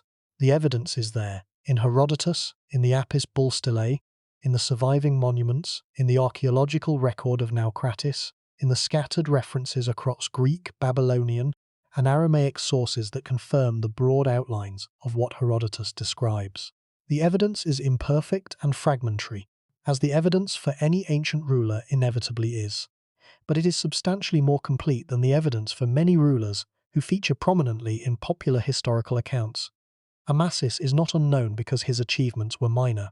44 years as Pharaoh of Egypt, the longest reign of the Site dynasty, the most commercially active period in the late period's history, the most extensive diplomatic network of the dynasty, the personal cultivation of the Greek intellectual world, the formal charter of Naucratis, the building program across Upper Egypt, the specific quality of intelligence and wit that leaks through every source that mentions him. These are not the achievements of a minor historical figure. Amasis is not unknown because he failed in ways that make the story uncomfortable to tell. He is not a cautionary tale about overreach or corruption or moral failure. His story is, by ancient standards, one of the more admirable. A man of humble origins who rose through demonstrated competence, seized power when the opportunity was created by circumstances largely outside his control, governed with skill and wisdom for 4 decades, and died undefeated. The discomfort in his story comes not from his failures but from his situation. The impossibility of resisting forces that were too large and too fast for any single ancient state to stop. He is unknown primarily because of the narrative framework within which late-period Egypt tends to be understood. The framework of inevitable decline, of graceful fading, of a civilization that had been decreasing in significance for centuries before the Persian conquest provided its formal ending. This framework is, as this series has argued across multiple accounts, substantially wrong. The Seti period was not a period of decline. It was a period of genuine restoration and genuine achievement, culminating in the extraordinary 44-year reign of Amasis. The Persian conquest was not the inevitable conclusion of a long decline. It was the specific result of the most powerful military force the ancient world had yet produced, operating at a scale and a speed that no single ancient state could effectively resist. The difference between these two framings, decline versus conquest, inevitable ending versus structural disruption, determines how the story of Amasis is understood. In the decline framework, he is a late and somewhat pathetic chapter in a long diminishment. In the conquest framework, he is the last great pharaoh of a genuinely remarkable dynasty, managing an extraordinary civilizational achievement against circumstances that were always beyond his control to fully master. The second framing is supported by the evidence. The first framing is supported by the narrative convenience of a story that has a clear moral arc: ancient greatness, long decline, inevitable end. The convenience is not adequate justification. The evidence matters more. This matters beyond the specific case of Amasis. The way we frame the history of ancient civilizations shapes what we learn from them, what questions we ask, and what answers we find plausible. A civilization understood as inevitably declining teaches us only about the nature of decay. A civilization understood as genuinely flourishing until it was structurally disrupted by external forces teaches us about resilience, about the relationship between individual achievement and structural conditions, about the specific qualities that allowed it to flourish as long as it did, and about the specific conditions that ultimately ended it. The Sate period, understood on its own terms rather than as the declining epilogue of something grander, is one of the most instructive chapters in the history of ancient statecraft. It shows what genuine civilizational restoration looks like over the course of more than a century and through the reigns of 6 pharaohs of varying qualities. It shows what the specific combination of deep cultural rootedness and genuine cosmopolitan openness can produce in commercial and intellectual terms. It shows the specific vulnerability of states whose survival depends on maintaining geopolitical conditions they cannot control. and it shows, in the person of Amasis, what a ruler of genuine intelligence and genuine commitment can accomplish within the constraints of his specific historical moment. These are not abstract lessons. They are specific observations about specific events, made legible by the patient work of scholars who have spent careers making the fragmentary evidence speak, and worth communicating to anyone who is interested in understanding how human civilizations actually work, rather than in the simplified narratives that popular history tends to prefer. The deeper truth is the whole truth, the achievement and the vulnerability, the brilliance and the brevity, the 44 years of extraordinary rule and the 11 months that ended it. The grey-whack face in Cairo that still looks back at whoever is willing to look. The bronze votives in museum collections across the world that express, in their precise and technically accomplished forms, the confidence of a civilization that expected to endure. Amasis built for permanence. The permanence was partial and brief by the standards he was invoking, but the building was real, and the traces of it are real, and the human being who ordered it deserves the recognition that the evidence supports and that the silence has withheld. There is one more dimension of the deeper truth that this story requires before it can move to its conclusion. The question of memory itself. The Egyptian tradition was, from its very beginning, a tradition about memory. The hieroglyphic writing system was not simply a practical means of communication. It was a technology of memory preservation, a way of inscribing the permanent record against the erosion of time, of making what was said in one moment available in every subsequent moment for as long as the stone endured. The pharaohs built their monuments in stone because stone endures. They inscribed their names in cartouches because the name, preserved in the right material, could sustain the soul across eternity. They maintained the king lists because the list was the proof of continuity, evidence that time had not broken what Egypt was. Amasis appears on the king lists.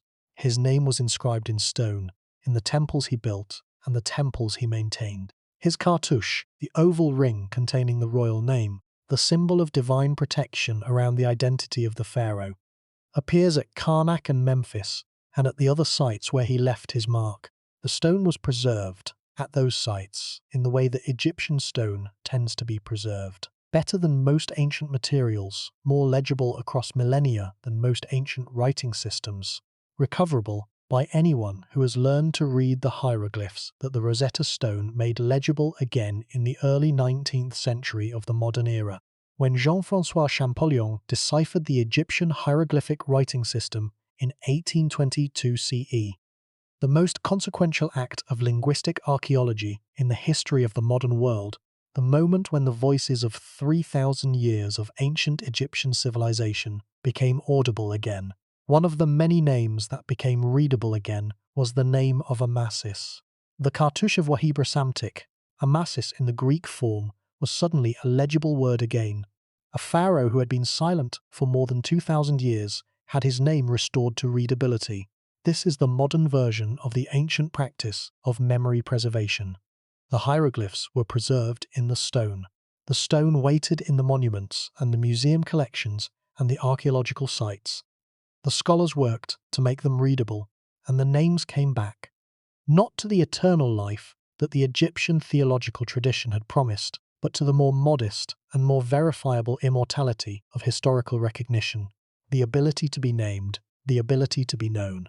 Champollion, standing at his writing table in Grenoble in 1822, deciphering the hieroglyphs from the Rosetta Stone, was performing, unknowingly and in a completely different cultural framework, a version of the same act that the Site priests had performed when they maintained the king lists in the temples of say, the insistence that the names should not be lost, that the people who had lived and built and governed should remain knowable to whoever came after. The names are there, the evidence is there, the man is there in the grey-whack face, and the Apries bull stele, and the Herodotian anecdotes, and the Naucratis pottery, and the diplomatic records. He is more present in the available evidence than the silence around him, in popular history suggests, is possible. Filling that silence is not simply a matter of historical justice to a specific pharaoh, important as that is. It is a recognition that the history of human civilization is richer, more complex, and more instructive than the simplified narratives that popular history tends to offer, and that the work of making it more accessible is the work of taking seriously what the evidence actually shows rather than what the narrative conventions prefer. Amasis showed us what a civilization can be when it is fully itself, fully engaged with the world around it, and fully committed to the values it was built to express. The Persian conquest showed us that this is not sufficient against a force large enough and fast enough to dissolve the conditions on which everything depends. Both truths are important. Both deserve to be known. The soldiers of the Persian army who marched through Egypt in 525 BC, the soldiers who fought at Pelusium and besieged Memphis and spread across the delta and into Upper Egypt in the months that followed the battle, were not destroying something that had already been dying. They were ending something that had been, until the moment of their arrival, fully alive. The grain was in the granaries. The temples were staffed and functioning. The Nile had flooded and receded on schedule. The scribes were keeping their records. The craftsmen were working in the temple workshops. The priests at Sais were maintaining the traditions of the Site dynasty.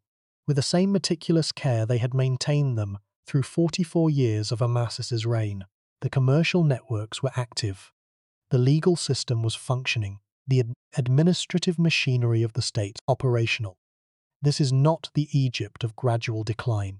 This is the Egypt of abrupt external disruption, a civilization that was functioning and that was stopped. The stopping was not its failure. It was the failure of the specific geopolitical conditions that had allowed it to function. The people who lived through this, the priests, the farmers, the merchants at Naucratis, the craftsmen in the temple workshops, the scribes keeping the Apries bull records, are the people whose experience this account has been attempting to make real. They did not know they were living through the end of pharaonic sovereignty. They knew only that the world they had built under Amasis was suddenly, violently, and completely reorganized. The silence around Amasis is, ultimately, their silence too. The silence of the people who built the world that ended at Pelusium, whose names and whose experiences are mostly lost, but whose work, the bronze figures, the temple inscriptions, the demotic papyri, the carefully maintained Apries bull records, has partially survived to be read 2,500 years later by anyone willing to look. This account is that willingness, and Amasis, soldier, pharaoh, wit, builder, the last great architect of the last native Egyptian dynasty, deserves everything it has to offer. Stand at a sufficient distance from the story of Amasis, and what comes into focus is not the specific drama of a specific reign, but the outline of a pattern, one of the most persistent and most instructive patterns in the entire history of human civilization. The pattern is this: a civilization reaches the fullest expression of its qualities.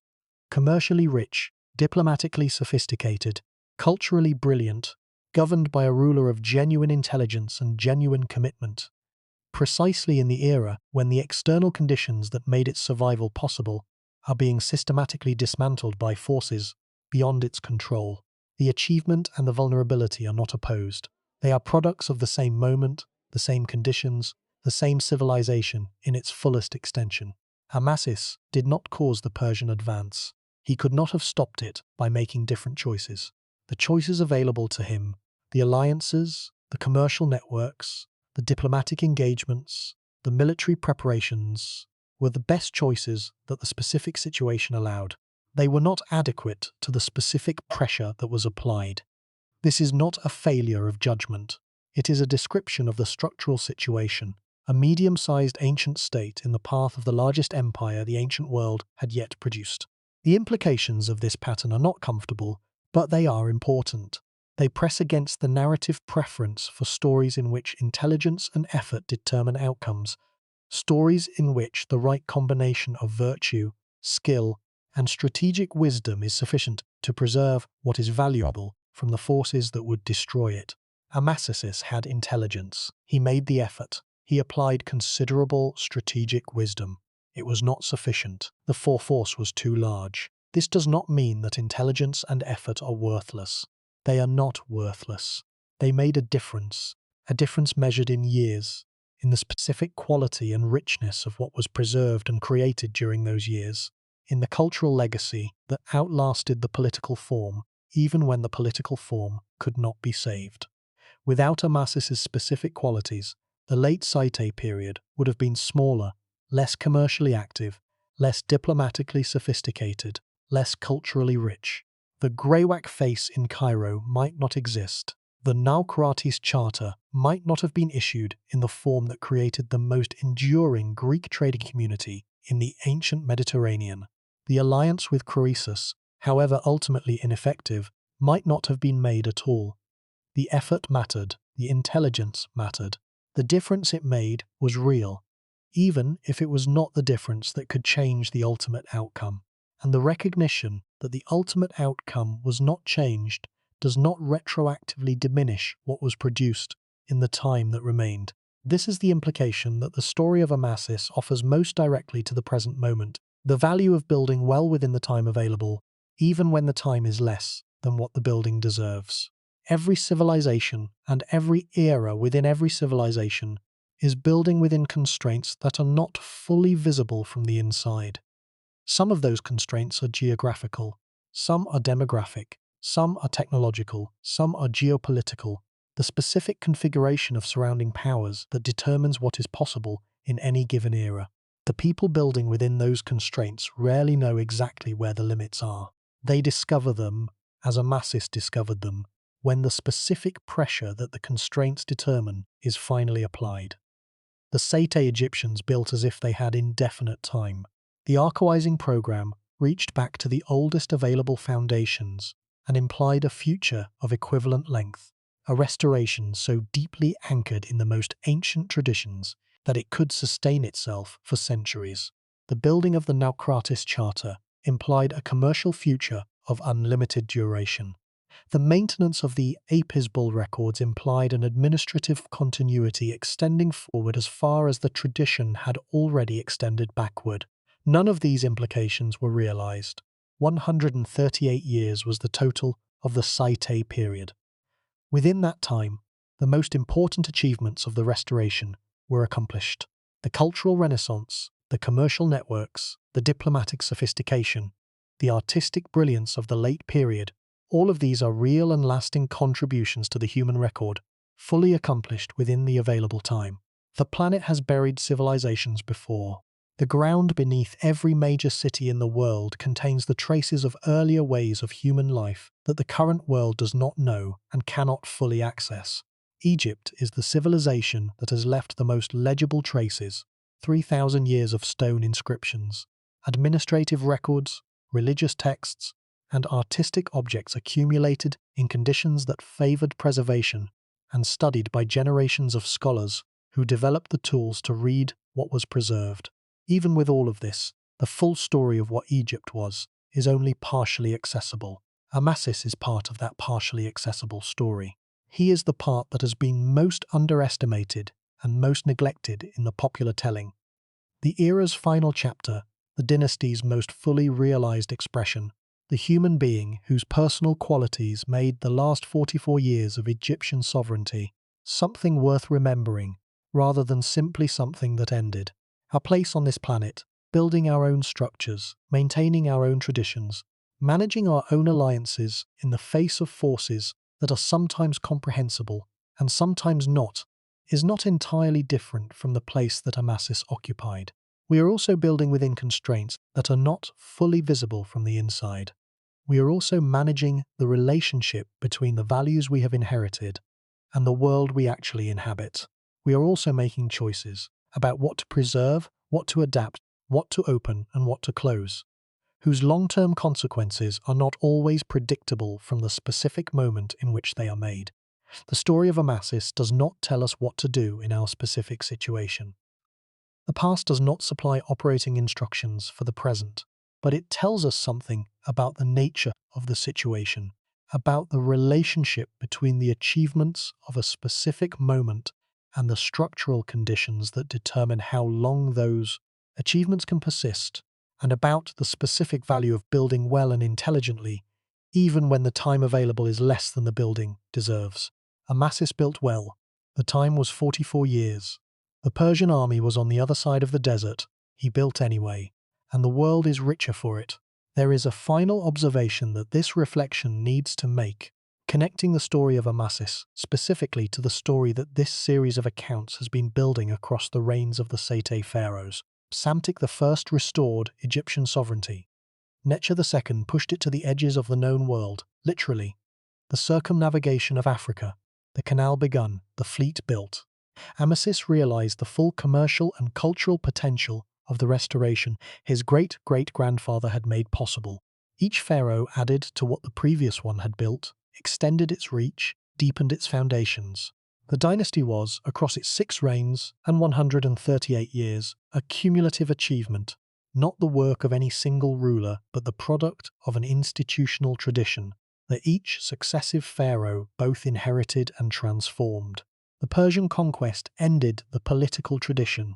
It could not end the institutional memory, the accumulated knowledge, the priestly traditions, the scribal practices, the artistic vocabulary that the Saite period had preserved and transmitted.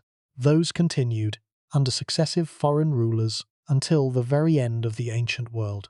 They continue in traces and fragments and museum collections and the work of scholars who have devoted their careers to reading the evidence into the present.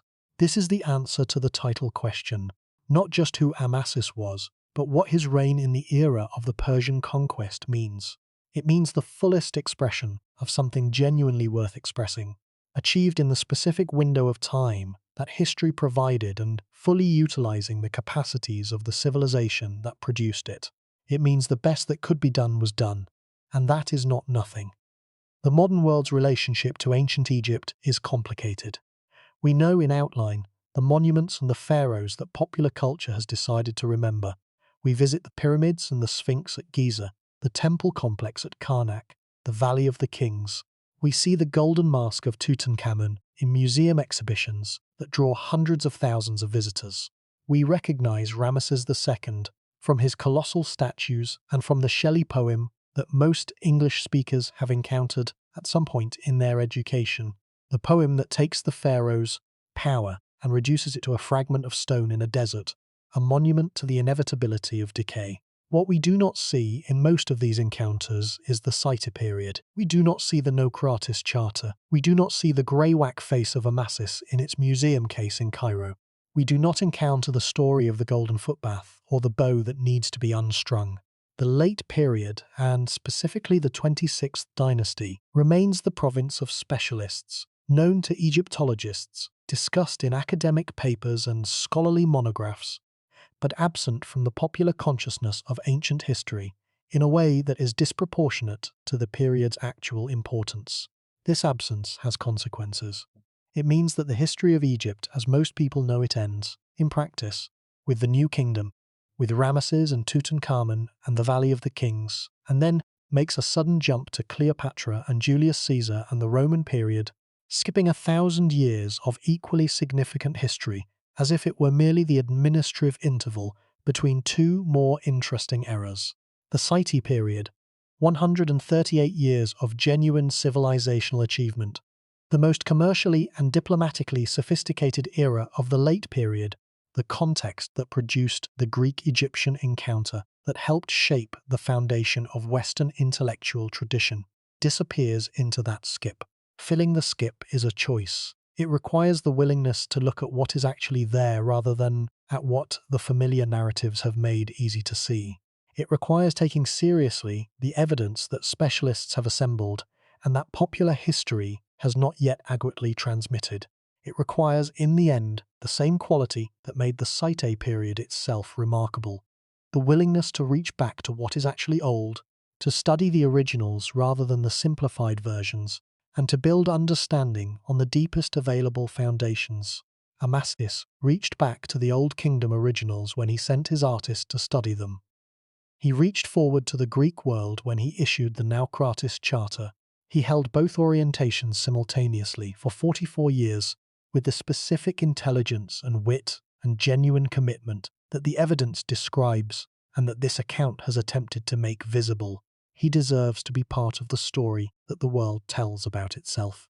The silence around him is a choice that can be unmade, and unmaking it is, in its small way, a continuation of the same work that the Psamtik priests were doing when they maintained the king lists in the temples of Sais. The insistence that what happened was real, that it mattered, and that it should be known. The story of Amasis is the last chapter of the story that this series has been building. The Psamtik dynasty as a complete arc, from Psamtik's patient restoration to Necho's bold outward thrust to Amasis's culminating 44 years of full civilizational expression.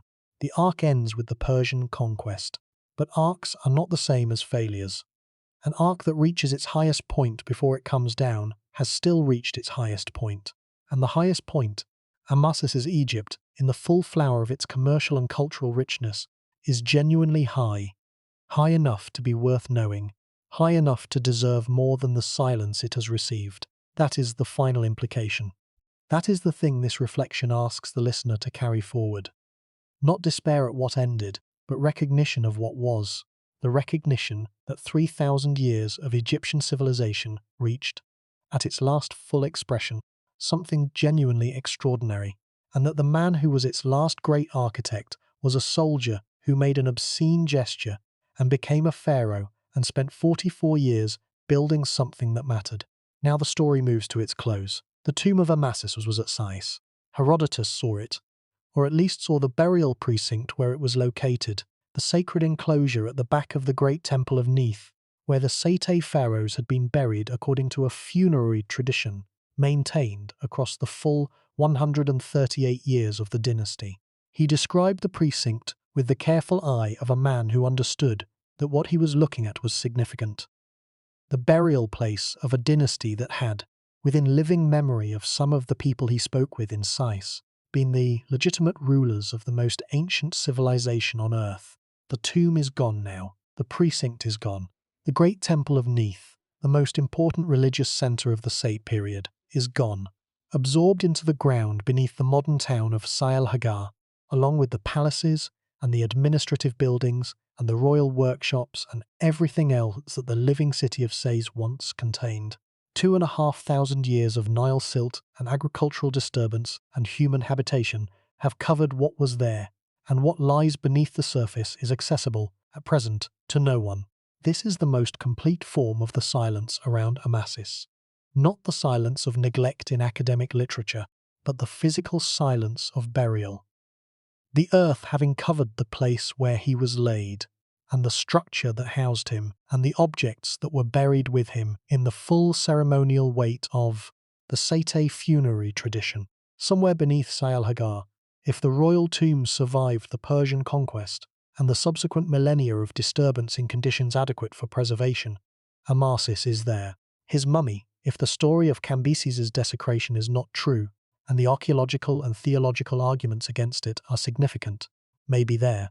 The funerary equipment, the canopic jars, the shapties, the papyri, with the spells from the Book of the Dead that would guide his soul through the afterlife journey, all of these may be there, waiting under the delta soil for an excavation that may never come. This is the condition of the Psamtik period. This is why the silence persists. Not because the achievement was minor or the evidence insufficient, but because the place where the most complete evidence rests is inaccessible, covered not by desert sand that can be cleared, but by the living fabric of a modern community that has no obligation to move so that archaeologists can excavate. The silence is physical as well as intellectual, and the physical silence cannot be easily broken. But the intellectual silence, the silence of popular history, of the absence of Amasis, from the accounts of ancient Egypt that most people encounter, that silence is a different matter. It can be broken. It is being broken, however incompletely, in accounts like this one, and in the scholarly literature that has been patiently assembling the evidence and making the arguments for a generation. The breaking of the intellectual silence does not require access to the buried royal tombs of Sais. It requires only the willingness to look at what is already available. The Herodotine accounts, the Apis bull stelae, the Nocratis archaeology, the surviving statuary, the scattered references across multiple ancient traditions, and to take it seriously as evidence of something genuinely significant. The answer to the title question of this account, who was Amasis, the pharaoh of the Persian conquest era, is now as complete as the evidence allows. He was the last great pharaoh of the last native Egyptian dynasty. He was a soldier who seized power through a combination of military acclamation and personal intelligence, who governed for 44 years with a combination of commercial sophistication, diplomatic skill, cultural commitment, and genuine human wit that the sources consistently describe. He built the most commercially active era of the late period. He cultivated the most extensive diplomatic network in the dynasty's history. He maintained Egyptian sovereignty against the progressive advance of the most powerful empire the ancient world had yet produced, managing the impossibility of that position with a skill that his successors could not replicate. He died undefeated in 526 BC, and the dynasty died 11 months after him. He was the fullest expression of the Site period's central characteristic, the combination of deep-rootedness in the oldest available Egyptian traditions and genuine openness to the world around it. He sent gifts to Greek sanctuaries because he genuinely valued the Greek world and understood its importance to Egypt's commercial and cultural future. He maintained the archaizing artistic program because he understood that Egyptian identity required the anchor of its own most ancient traditions. He did both simultaneously for 4 decades, with a consistency that suggests not a calculated balance but a genuine integration. A man who was, in the deepest sense, both Egyptian and cosmopolitan, both ancient and fully contemporary in his era. The monument is the Greywacke face in Cairo, the bronze votives in museum collections across the world, the Nocratis pottery in the storage rooms of the British Museum, and the Ashmolean and the Greco-Roman Museum in Alexandria, the Apries bull stele in the Egyptian Museum, the scattered inscriptions at Karnak and Memphis that place his cartouche in the line of pharaonic continuity, stretching back 3,000 years. These are what remain. They are not nothing. They are, in the aggregate, the legible traces of a genuinely remarkable human achievement, preserved imperfectly and incompletely, but preserved. The last image this account leaves with you is the one that has been hovering at its edges throughout. The Greywacke face in Cairo. Think about what it means that it is still there. 2,500 years ago, in the workshops of the Site state under the reign of Amasis, a craftsman selected a block of the grey-green stone that the tradition favoured for its finest work. He studied the reference materials, the ancient proportional canon, the old kingdom models that the archaizing program had been systematically studying for a century. He worked the stone over weeks or months, cutting and refining, building the facial structure from the rough block inward, working toward the finished surface with a progression of increasingly fine tools. The surface of Greywacke takes a finish of extraordinary precision. The material is hard enough to hold minute detail without crumbling, fine-grained enough to accept a polish that makes the stone seem to warm from within. The craftsman finished the face. It was placed in a temple or a mortuary context. The specific original setting is unknown, the piece having been separated from its original context at some point in the subsequent millennia. It survived the Persian conquest. It survived the Macedonian conquest. It survived the Roman period and the early Christian era and the Arab conquest and the Ottoman period and the French and British colonial presence and the modern Egyptian state. It was acquired by the Egyptian Museum in Cairo, where it currently sits in a case in one of the late period galleries, waiting. The Egyptian Museum in Cairo holds more ancient objects per square metre than any other building on Earth. The competition for the visitor's attention is overwhelming. The Old Kingdom galleries contain the statuary of pyramid builders. The Middle Kingdom galleries contain the warrior pharaohs. The New Kingdom galleries contain the colossi and the gold and the famous battle reliefs. The late period galleries are quieter, less visited, their objects less immediately spectacular in the ways that make popular audiences stop and stare. But the Greywacke face is there, and it is extraordinary. The pharaoh's face, carved in the finest material that the Site tradition used for its most important work, executed by craftsmen trained in a tradition that had been refining this specific knowledge for more than a century, preserved across 2,500 years in the specific conditions that stone endures, sitting in its case in the Egyptian Museum, waiting for whoever is willing to look. The face looks back, that is Amasis, soldier, pharaoh, last great architect of the last native Egyptian dynasty, wit and builder and diplomat, and the final human expression of 3,000 years of pharaonic civilization before the Persian army arrived at Pelusium and the world ended. His name is Amasis, and now you know it. The silence that has surrounded Amasis for 2,500 years was never deserved. The achievement was real. The man was real. The 44 years were real. And the face, the grey-whack face, looking out from its museum case with a specific quality of attention that the best Sate portraiture achieves, is the evidence that refuses to be entirely silent. Look at it if you ever find yourself in Cairo. It will look back. That is Amasis, soldier, pharaoh, last great architect of the last native Egyptian dynasty, wit and builder and diplomat, and the final human expression of 3,000 years of pharaonic civilization before the Persian army arrived at Pelusium and the world ended.